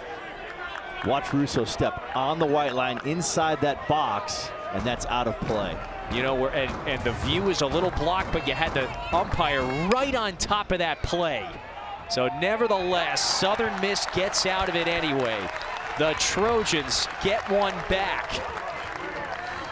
After Simpson nearly goes deep, the near catch at the wall opened up the door for the Trojans. And the sacrifice fly gets them a very needed run in the 6th.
Little Rock gets a run back in the top half of the 6th inning. One-run game as we push deeper into this very important Friday battle. This has been a good one between the OVC champs, Little Rock, who went on that miraculous run last week at the OVC tournament just to get back to this stage. And Southern Miss, host seed for a second straight season. Bobby Gage Haley is on the mound now, out of the Little Rock bullpen to face 6, 7, and 8 in the order. Yeah, left-handed hitter specialist. What I mean by that is he has a splitty that dominates left-handed hitters. Lefties this season hitting under 200 against Haley. He's going to face Dre Barrett first, then he's got Ben Higdon, a lefty on deck, and Tucker Stockman due up this inning for Southern Miss. And these teams have answered one another. Little Rock scored in the third. Eagles answered with a run in the home half of that frame. And then USM goes up 3-1 in the fifth, only to see Little Rock score in the top half of this inning. So they have been trading blows, answering one another. Well-played baseball game. Absolutely. Haley, second year with Little Rock, started at Mississippi State, this junior from South Haven, Mississippi. So that's right outside of Memphis. And he's got 2 strikes on Barrett, who's 1 for 2 today. And look for that splitty. Opponents this season hitting under 100 on that pitch. 096. That's a go-to one. That works. That'll get the job done. It falls in, a called third strike, 1 away. So after Brandon Westmoreland struck out 5 in his 5 innings of work, Haley picks up where he left off. That's nasty right there. I think that is the split. It's hard to tell. It has a lot of depth. And that pitch just, it's right there. But it freezes you. It's up in the strike zone, then it has that depth, almost like a breaking ball. Low spin rate.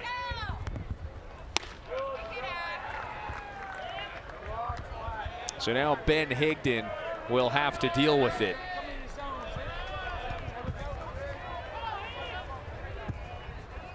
You're going to see that splitty at some point. And there it was. 86, low spin rate. Has a lot of depth. Almost like a breaking ball.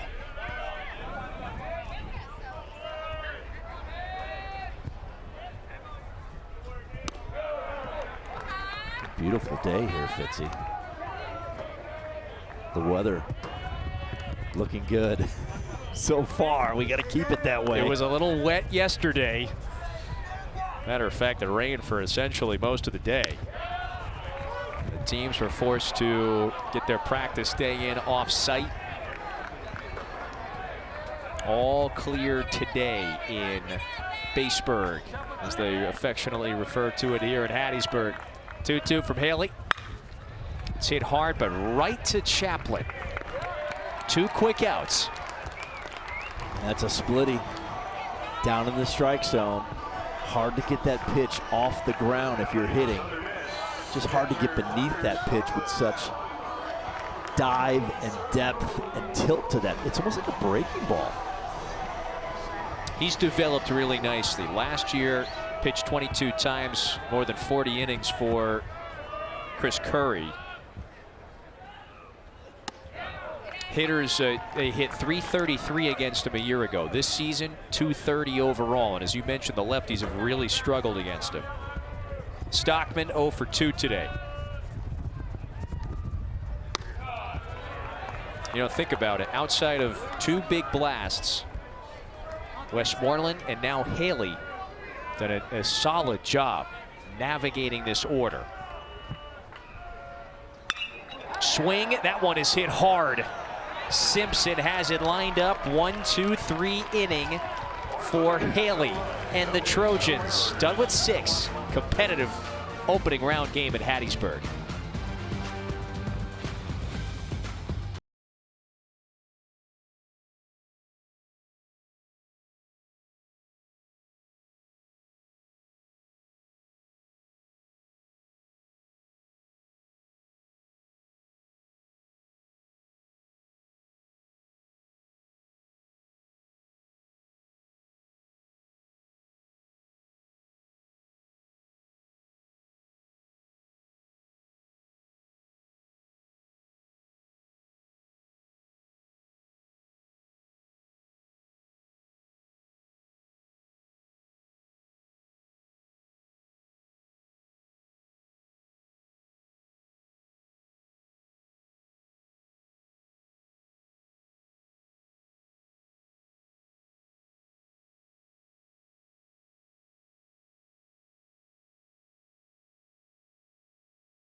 Welcome to Squeeze Play. All the highlights, all the big moments. You got a chance to have some big-time fireworks. 6 to 8 games on the screen at one time. You're going to be locked in for that. The season on the line. Hashtag Squeeze Play. Send us some tweets. Maybe we'll put you on the social wall. The storybook season will continue.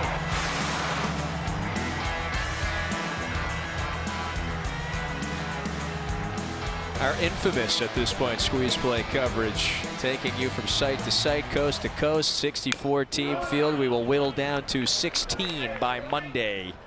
Start of the 7th with the coach, Bobby Miranda. Kevin Fitzgerald with you. These Trojans just got one back in the 6th. It's 9-1-2 against Colby Allen. Their lockdown long reliever came out of the bullpen. Bobby retired the 2 hitters that he faced. However, the sacrifice fly with the bases loaded brought in that second Little Rock run. 1-run game in the set. We thought we were going to have competitive games this weekend. We've got one here to kick it off. Counts a ball and 2 strikes to the number 9 hitter. And Allen just charges the strike zone. Both Southern Miss pitchers just charging the strike zone, making Little Rock earn it. And the senior got to earn your way on against these guys. guys. That one foul. And it's just amazing. Both pitching staffs really, really throwing it in there at a high level.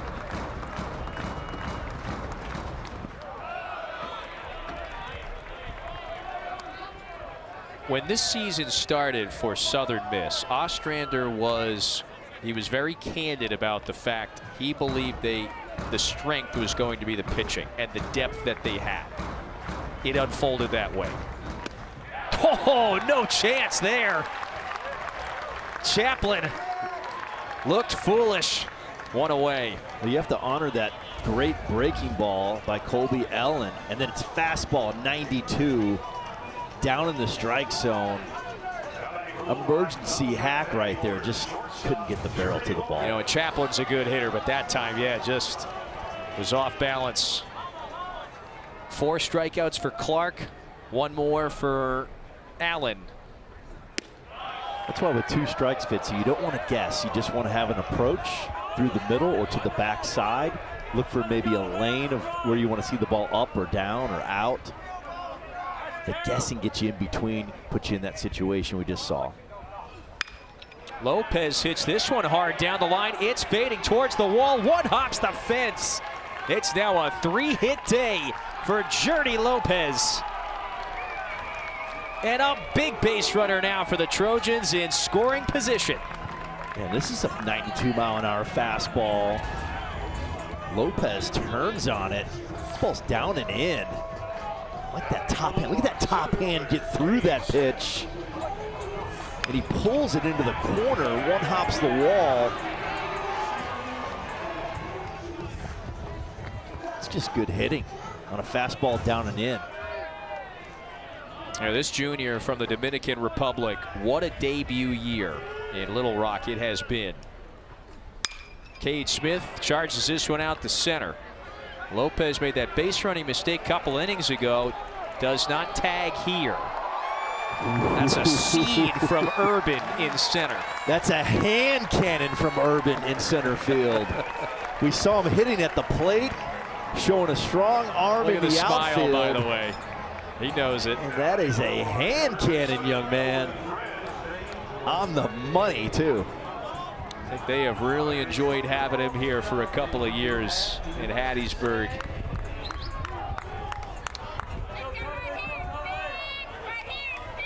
Nolan Friend knocked in Little Rock's first run. He's got 2 hits today. First time facing Allen. Good pitch that time, but Friend held up. He's from Kingman, Kansas.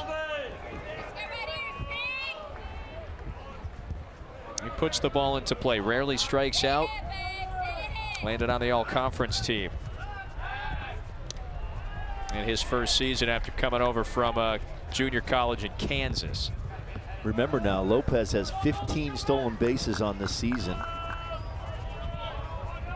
Trying to do a good job of controlling the running game. Just keep him honest. at second base, even with 2 outs. 2 outs, though, yeah. Even with 2 outs. Slowly hit left side. So Allen throws a scoreless 7th. His team still has the 1-run lead, getting deeper in this important opener.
You are watching the NCAA Baseball Regionals presented by Capital One at this Hattiesburg Regional.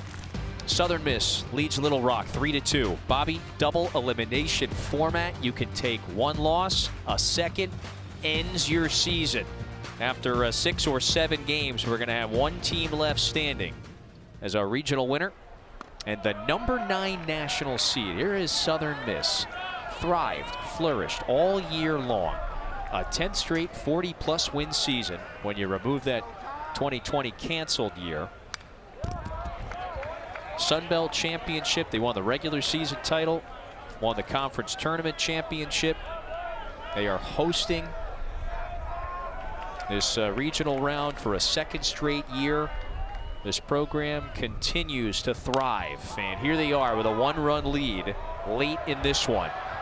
Tough play for the shortstop. Lopez covered a lot of ground right there to get Ty Long. So 1 out for Gage Haley, and Seth Smith is coming up. Goodness, this is a much tougher play than he made it look easy. Yes, he did. Over the shoulder, little Willie Mays action right there from back in the day.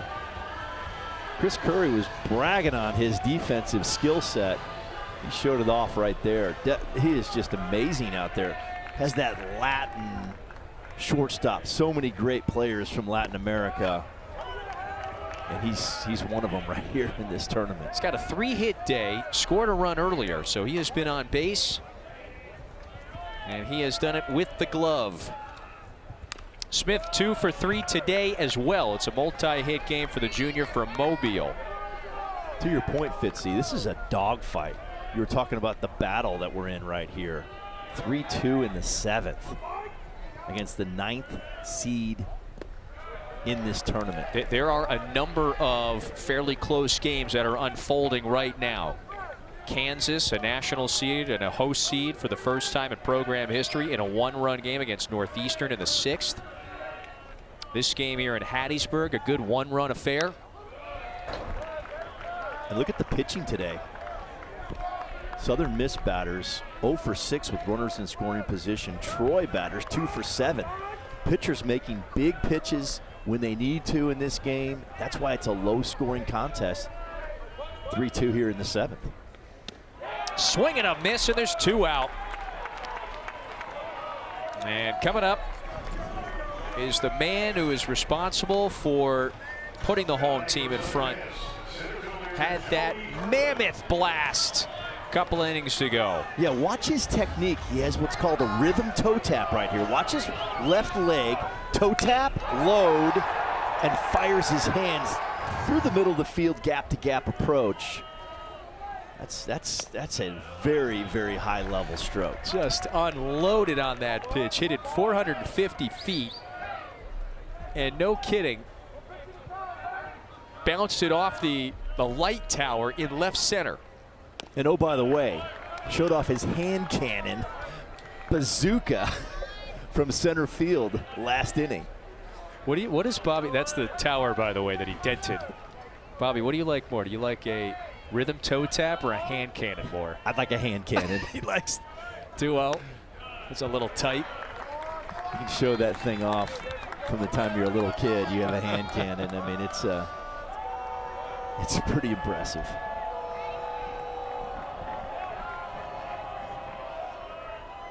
Haley being very selective here with how he pitches Urban.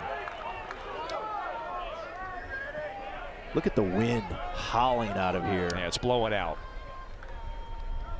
Well, Morrison's blast as well went 440 feet. So Southern Miss showing that home run pop. Almost 900 feet in 2 swings of exit velo. And so Haley works the count back full.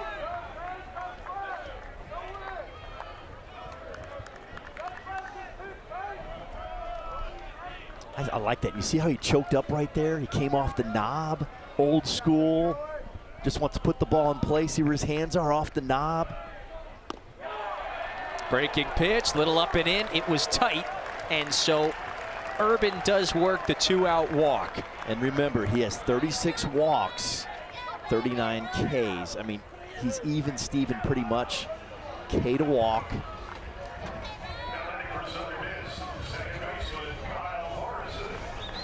That's walk number 37 on the season.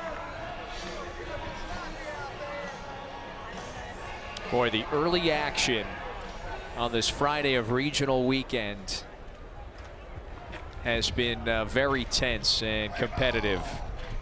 Again, we were mentioning just a few scores from around the country. How about Tennessee and ECU in a 2-2 game in the 11th as well? That's another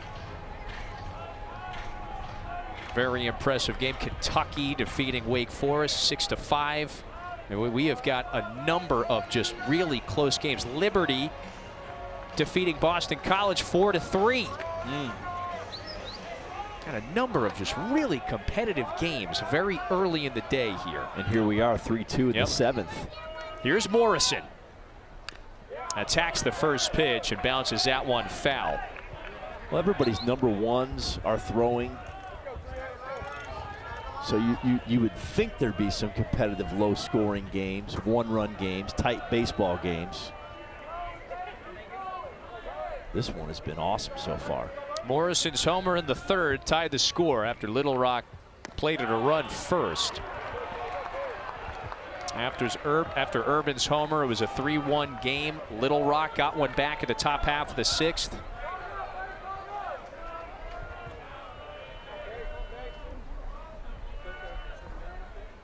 Haley delivers.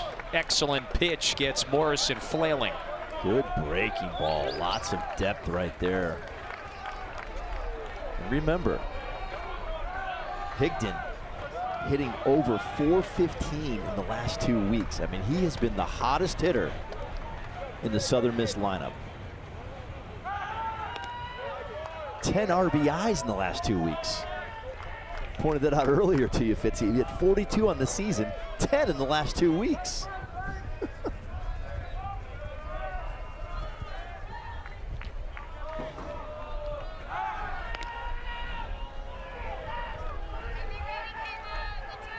Southern Miss, not a team that runs much. Urban with only 6 stolen bases on the season. Tied with Smith for tops on the team. Haley finally coming home with that 2-strike pitch. It was in the turf. What do you think had him thrown over there at 2 strikes on the batter? Probably thinking he's going to throw an off-speed pitch, which they did. So you want to kind of set that off-speed pitch up, hold Urban tight to the base, keep the double play in order. I'm sorry, there's 2 outs. Keep the out in order at first base. Haley fires. This one's drilled deep out to right. Rhodes is back near the track. Inning is over. It's a 1-run game after 7 in Hattiesburg.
Very entertaining game to get things started in Hattiesburg this weekend. Kyle Morrison put the home team on the board in the 3rd to not to score at 1 apiece. It was a picture-perfect blast. Couple innings later, Joey Urban hammered this one to deep left center, ricocheted off the light tower. And posted to the umpire, by the way. Casey Moser maybe getting in on the picture. So Southern Miss, Bobby, leads it 3-2 as we start the 8th inning. And that is a key figure. Blake Simpson leads off. Little tapper right back to Allen, and he slips. That's a couple of times today. We have seen fielders slip on this turf. This was a weird play because it's a changeup, an excellent changeup, hit so softly with a lot of Q spin. Watch it. It comes off the cap, and it's spinning all over the place. Takes a little bit of a right-hand turn, kind of fools Allen. Then he falls down and has no shot to make the play. So a very important leadoff runner is on for the 4-seed Little Rock. In this tight, low-scoring, entertaining game at Pete Taylor Park. Nico Bombaugh is one of their veteran offensive catalysts. Gets fooled that time by Allen. Counts 0-1. Seventh year college player. Yeah. All kinds of waivers, Pavia waiver. Was actually going to be hired by Chris Curry as a coach, a player development coach. And then they found basically a loophole. Hey, you have eligibility left for this year. Do you want to come back and play for Little Rock? And he said, absolutely, and here he is in the regional. Didn't have to think that one over too long. So they had to solve a couple of Rubik's Cubes there, essentially, to find out how to get him that additional year. But here he is. In this day and age of college athletics, why not give it a shot? No doubt. Try to get that extra year. 2-1. The one's down and away. So, Bobby, 1-run game. And we have discussed at length how important it is in this double elimination regional round to win the first game. Huge. Get the upper hand, get into the driver's seat. Bombaugh blasts it. This is deep to left center. Urban's back at the wall. Urban leaps off the top of the fence. Simpson heads to third. Urban's got it. Simpson gets the stop sign. And Little Rock has got the go-ahead run in scoring position after the Bombaugh blast. Well, we showed you the wind blowing hard to center field. This ball's up in the strike zone. I think he got it a little bit off the inner part of the bat. Didn't get all of it, got enough of it to go high off the wall. Great effort by Urban right there, but just out of his reach. Needed to be maybe 7 feet tall to make that play. And that's a big, big double right here. And there's nobody out for Little Rock. Something stirring over there offensively. A much-needed start to this 8th inning. This one bounced over to the left side. The run's going to score. Smith makes the play, but Cano evens the score at 3. You're taught to go early, put the ball in play when the infield's back. That's an outstanding job on a 92-mile-an-hour fastball down and away. Get the run while you can with nobody out. Nice job of team offense right there by Little Rock. They're going to pinch run for Bombaugh, by the way. And his big double off the center field wall helps plate a run in this inning to even things up at 3. Look how close this was, Fitzy. Urban almost makes the spectacular play, inches away from making that play. And think about it now. We've already seen Urban with a hand cannon in this game, a big 2-run homer, and almost a spectacular catch in center field. Well, right now, that double for Bombaugh is the very important one. It pushed Simpson over to third. Cano brought him in. You've got Anderson pinch running for the slugger now.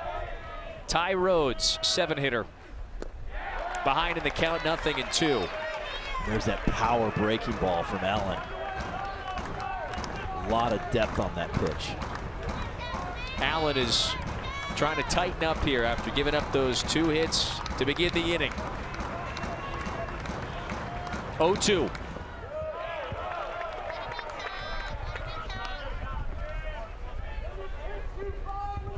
So Little Rock was down 3-1 after 5 innings. They got a run in the 6th. It just added 1 more in the 8th. Wave and a miss, and there's 2 gone. Rhodes had all sorts of trouble with the off speed. That's a quality breaking ball in the turf right here. Look at the depth on this pitch. That's what you call a back foot breaking ball from a right-handed pitcher to a left-handed hitter. Got to see that ball up if you're left-handed with that kind of depth on a breaking ball. No shot down there to hit that. Looks like Chris Curry's going to pinch hit for Trey Hill. Easton Rowe will pinch hit with the go-ahead run sitting at second base. And here's why he's pinch hitting right now. He's hitting .324 off right-handed pitchers. He's hitting .444 versus spin this season. So he's good on the breaking ball. Great call by Curry to bring him in. Hill was hitless today. Little Rock has evened the score against the #9 national seed this opening round game. Counts 1-1. Not going to hit it down there. That's what Allen wants a left-hand hitter to do. Swing at that pitch. It looks like a fastball in, and then just disappears into your back foot. Rowe last played 9 days ago. It's been a while since he's had an at-bat. It's 1-2. Remember, Rowe hitting .444 against spin. Got to see that spin up, though. Cannot hit it when it's hitting the turf.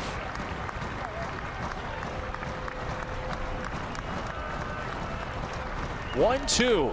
That's bounced wide. That's foul. And we've seen all breaking balls so far in this at-bat. Colby Allen going to his favorite pitch. Throws it quite often, the slider. What does Easton Rowe have in the tank here? Just 2 at-bats for this left-hander the last month. biggest moment of his season right here, trying to put his team in front. Chops it left side. This is a long run for the third baseman. Long to first in time. Inning is over. But Little Rock ties things up in the 8th in this very competitive opening round game. It was Bombaugh who drilled this one off the center field wall. That opened up the opportunity for the Trojans to plate one.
Highly entertaining game.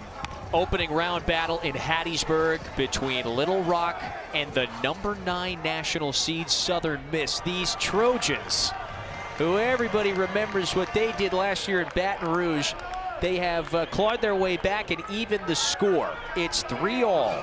Home 8th, and here is one of the lockdown right-handers on the bump for Little Rock now. It's Tag Andrews facing 4, 5, and 6 of the order. Davis Gillespie leads off. Takes that for a strike. Yeah, fastball slider, guys. Fastball plays up. He'll touch a 93. Looks more on the metric side of it, like a 96, 97 mile per hour fastball, but there's the slider. That's what he loves. It's a plus pitch. He can really spin the breaking ball. Opponents hitting under 200 on the season. So he pitched 4 times last week in their OVC Tournament Championship run. He's named the OVC Tournament MVP for the work that he did in the mound. New catcher, by the way, behind the plate, that is Cade Martin in this 8th inning. Workhorse. 1-2 is drilled. This one's going back. It is gone!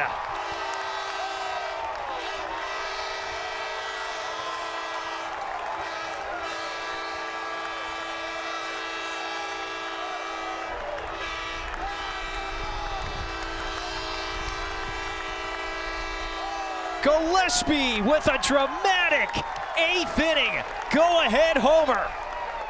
This is an off-speed pitch.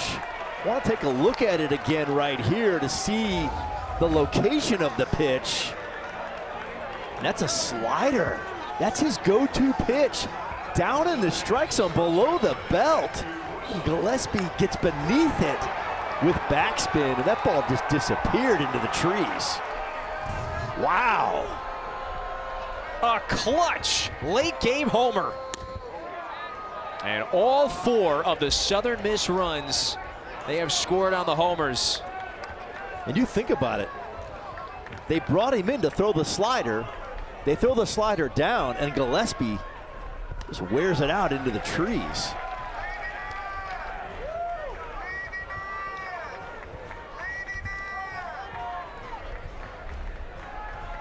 Man.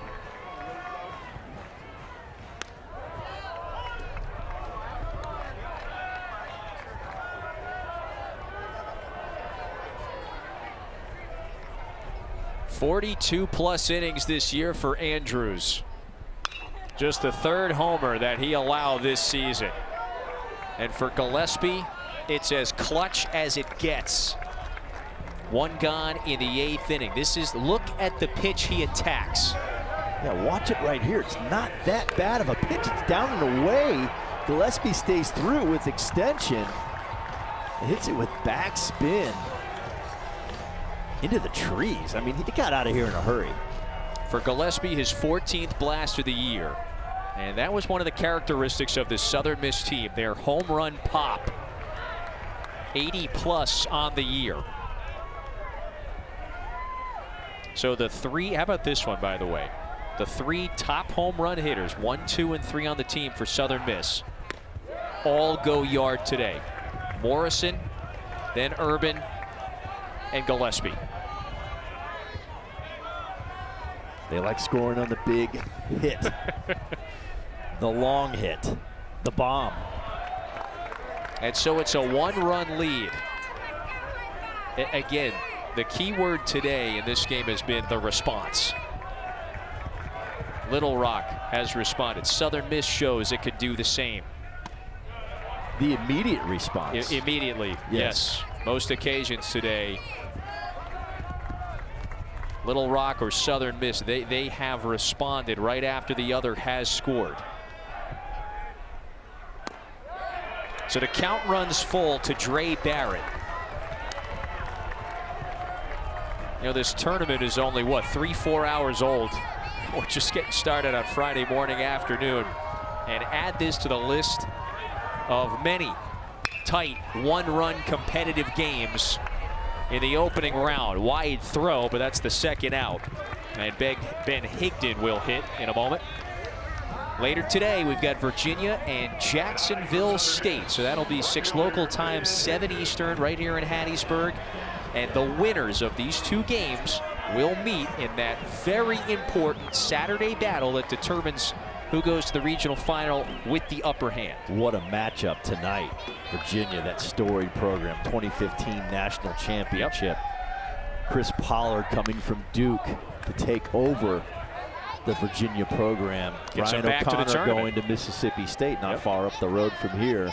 And then Jacksonville State running the regular season and the tournament, just like Southern Miss. I mean, they are a quality program. A lot of folks thought they would be a 2 seed in one of these regionals. They're a 3 seed. Yes, look at their numbers. Look what they do offensively and on the mound and defense. That is a solid, solid team. I guess I could do better than just folks. A lot of the pundits, the very trusted prognosticators, suspected they would be a 2 seed somewhere.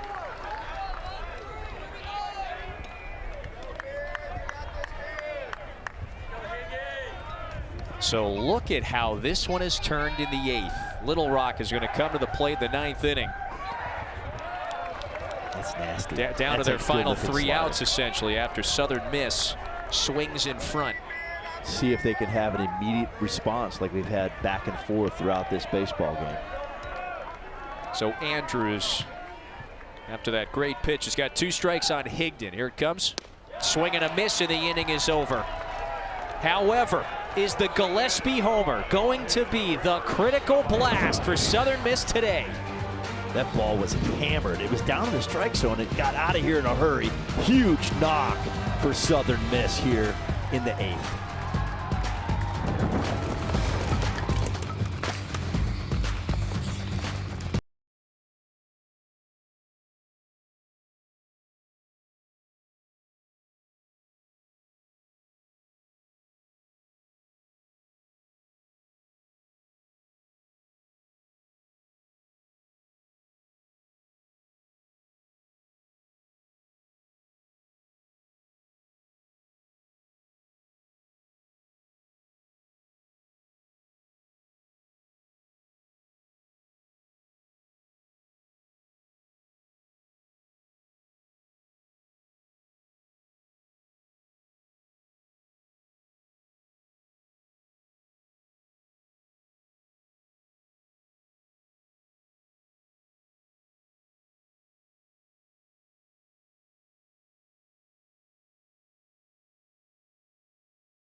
highly entertaining, competitive battle in this opening round game between Little Rock and the number 9 national seed, playing in their home park for a second straight season.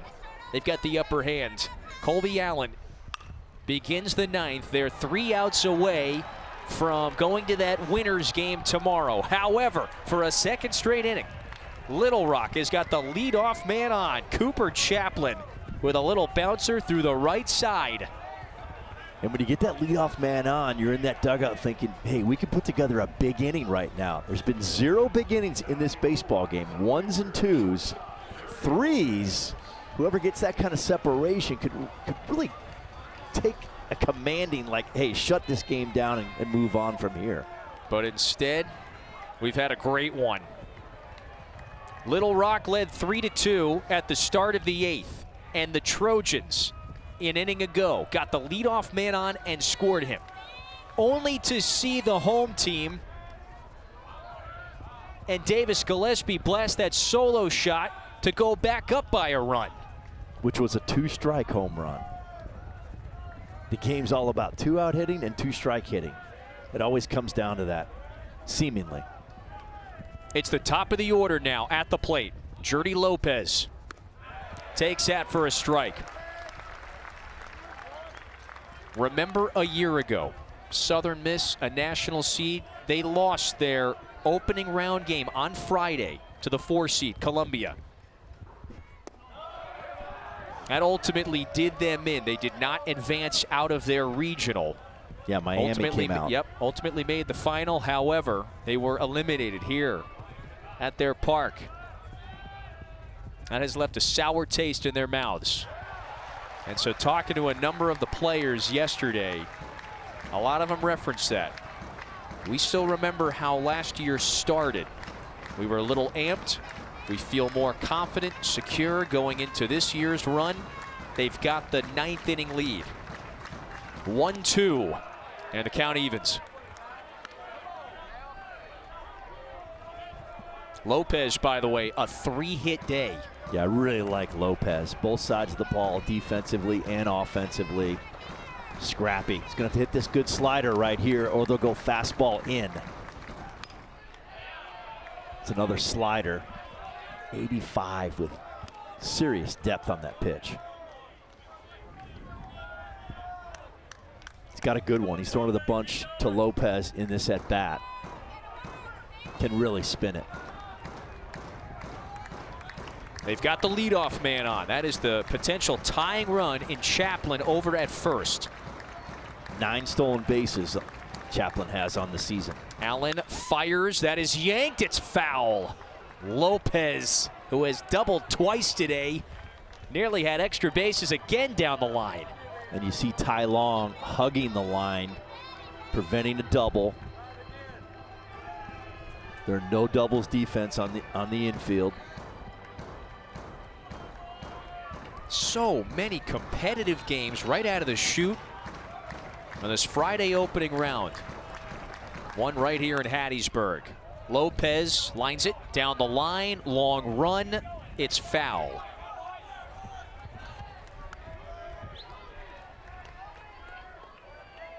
Scrappy grinder of a player Lopez is. I really like the way he competes in the box and defensively.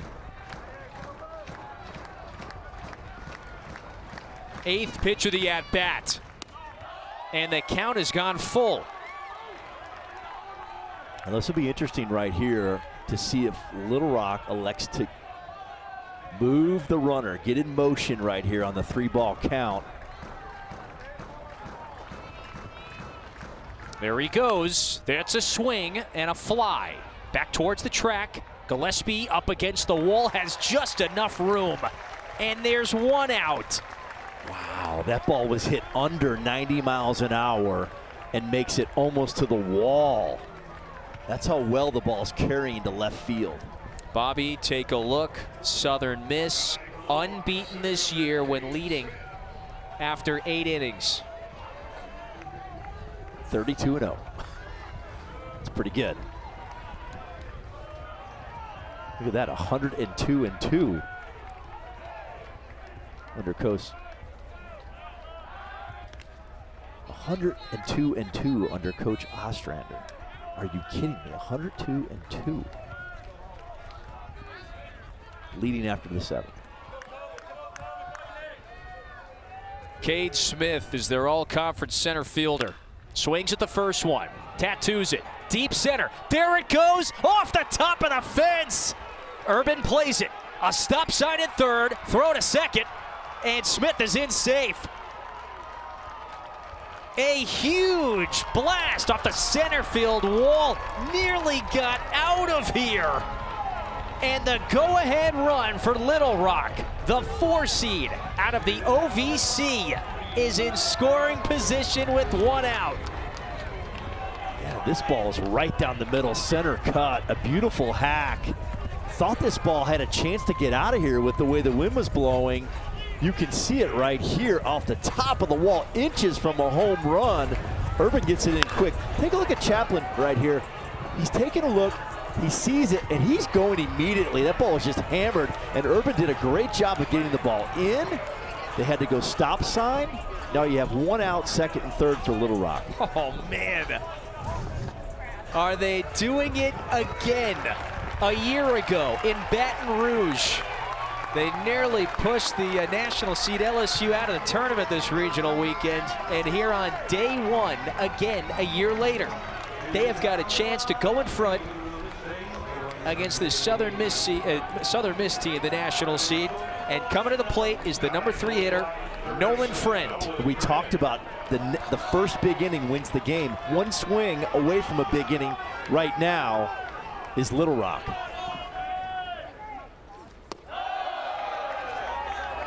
The game's been all 1s and 2s so far. Good chance, a good opportunity right now for Little Rock, the Trojans, to put a crooked number on the board. Allen got a lock back in.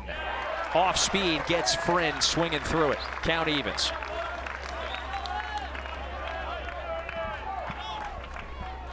This vitally important Friday opener.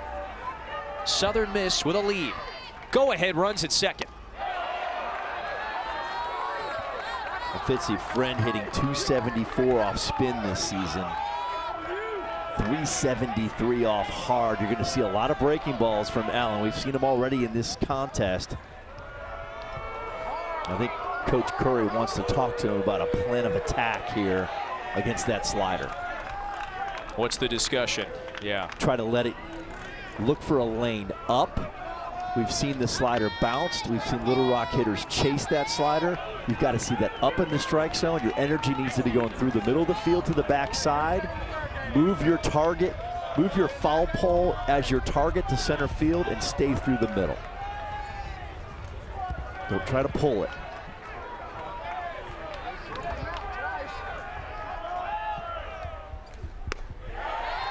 Fastball is there for a strike.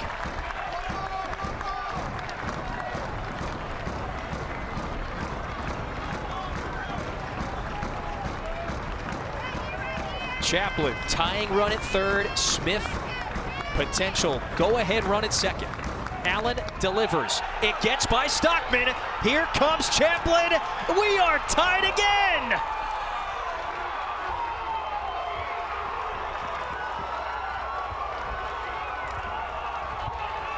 We need to take a look at this blocking technique a little bit right here.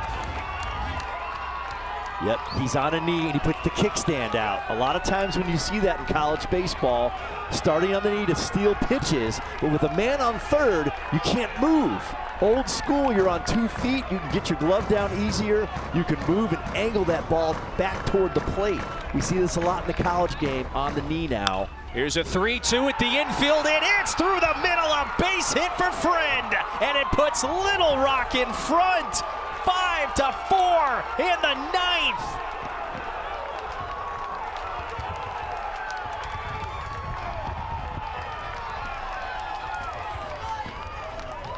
The toughness, the resilience to play 2 with their backs up against the wall in the 9th. The approach is through the middle. That's where the RBIs live. This is a fastball, thinking he's sitting slider, and just takes it perfect placement with the infield in.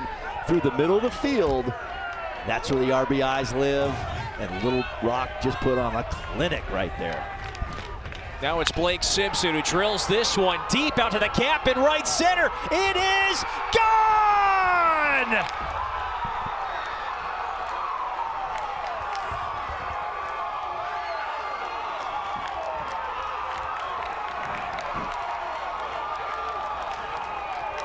What an inning for Little Rock in crunch time in the 9th.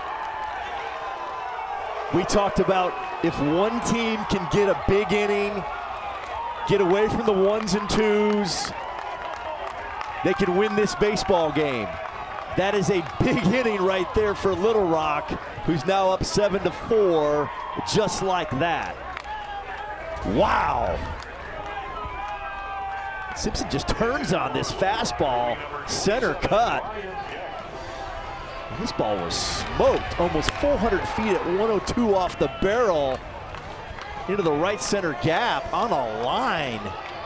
Launch angle was below 21%. I mean, that is a rocket. They have absolutely tagged Allen in this 9th. A 4-run 9th inning continues for the 4-seed Trojans. Ryan Geck is the pinch hitter in this 9th inning for Pombal. An improbable 9th inning here for these Trojans in a game that was played just very competitively all day. You think about the OVC tournament. They were in the 7th inning, put a 7 spot on Eastern Illinois.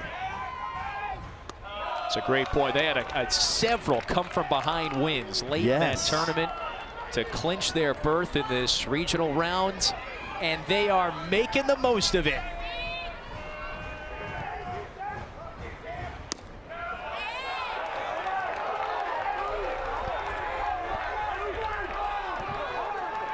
Shocking right here, shocking.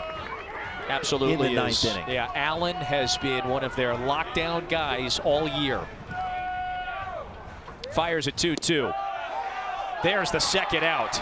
It's a called third strike. His third punch out.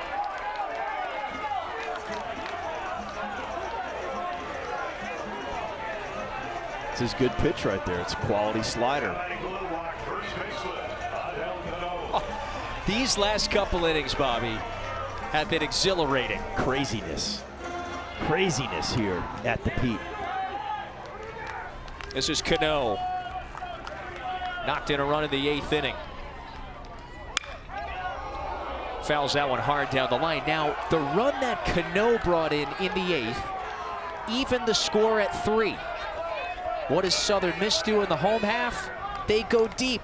And you're thinking, wow, here's USM in crunch time. They're going to pull in front. Can they shut the door here in the 9th? Meanwhile, Little Rock with a 4 spot in the top half of the 9th inning. And that's a big inning right there. That's that separation one of these teams was looking for, and Little Rock did it. 0-2 to Cano. It falls in for a called third strike. An absolutely gigantic 4-run, top of the 9th inning. They get it done in crunch time. And it was Blake Simpson's 2-run blast that has got the 4 seed 3 outs away from a win.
These Little Rock Trojans showed us exactly what they were made of in the top half of the 9th inning. Down a run, they wind up plating 4.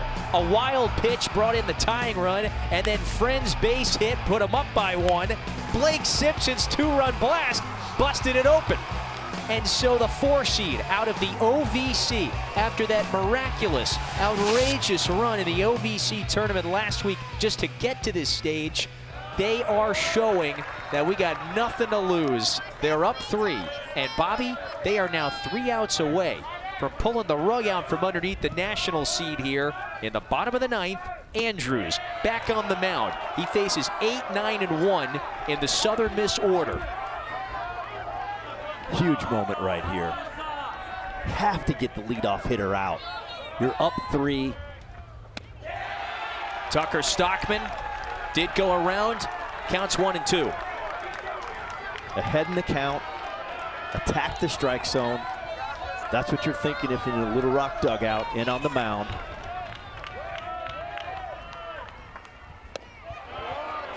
No free 90s right here. Make the Southern Miss hitters earn their way on by swinging the bat. Andrews delivers, and it's slapped foul. There is all sorts of shades of a year ago coming back into focus for both of these teams. Southern Miss, national seed last year, lost this opening round game, had to play their way back to the regional final. Stockman lines it, base hit. The leadoff man is aboard for the Golden Eagles. Deja vu from last inning. The leadoff man's on. That gives you a chance for a big inning. High percentages for a big inning when you get your leadoff man on. And Southern Miss doing what they have to. They need base runners. And can they do it against one of Little Rock's best relievers? And they refer to Andrews as the closer. He's got 6 saves on the year. Was the MVP of the OVC tournament last week. And he starts Long off with a strike.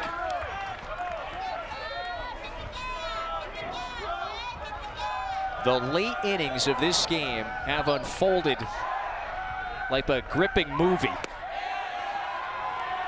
These teams have exchanged leads. They have exchanged runs. Little Rock with the 4 spot in crunch time at the top of the 9th.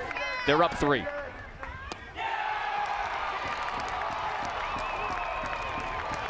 One away.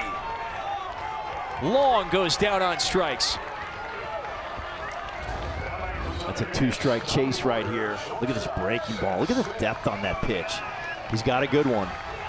Just a freshman.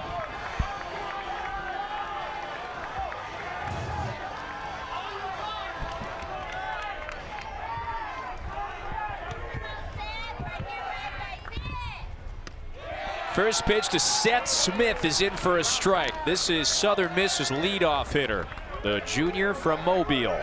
2 hits today.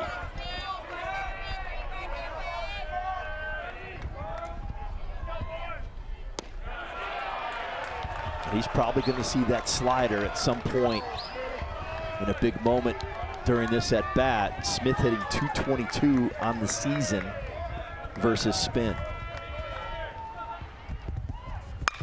That's hit hard over to the right side. Chaplin to second, on to first.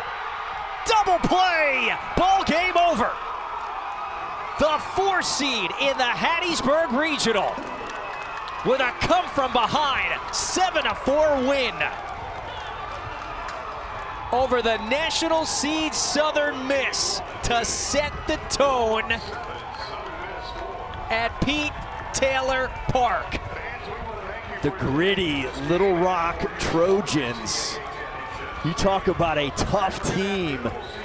2-strike hitting, great pitching, great defense. Coming from behind on the road here at the home Parks Stadium with the big crowd, puts a big inning together in the top of the 9th for the win. This is a huge, huge win for Little Rock. A tough loss for Southern Miss. The first big shocker, and maybe the first big whoa of this NCAA tournament Southern Miss, a national seed, takes a loss on day one. Little Rock will await the winner of Virginia and Jacksonville State later today. And as you know, the winner of that game tomorrow at 9 Eastern is in the driver's seat, would vault to the regional final. And Southern Miss, how familiar is this? They lose the opening round game as a host for a second straight year. They're going to have to claw their way back. Blake Simpson, our Capital One rewarding performance of the afternoon. His 2-run blast broke it open in the top of the ninth and put his team up 3 as they scored 4 in the top half of the ninth inning to turn a 1-run deficit into a 3-run lead.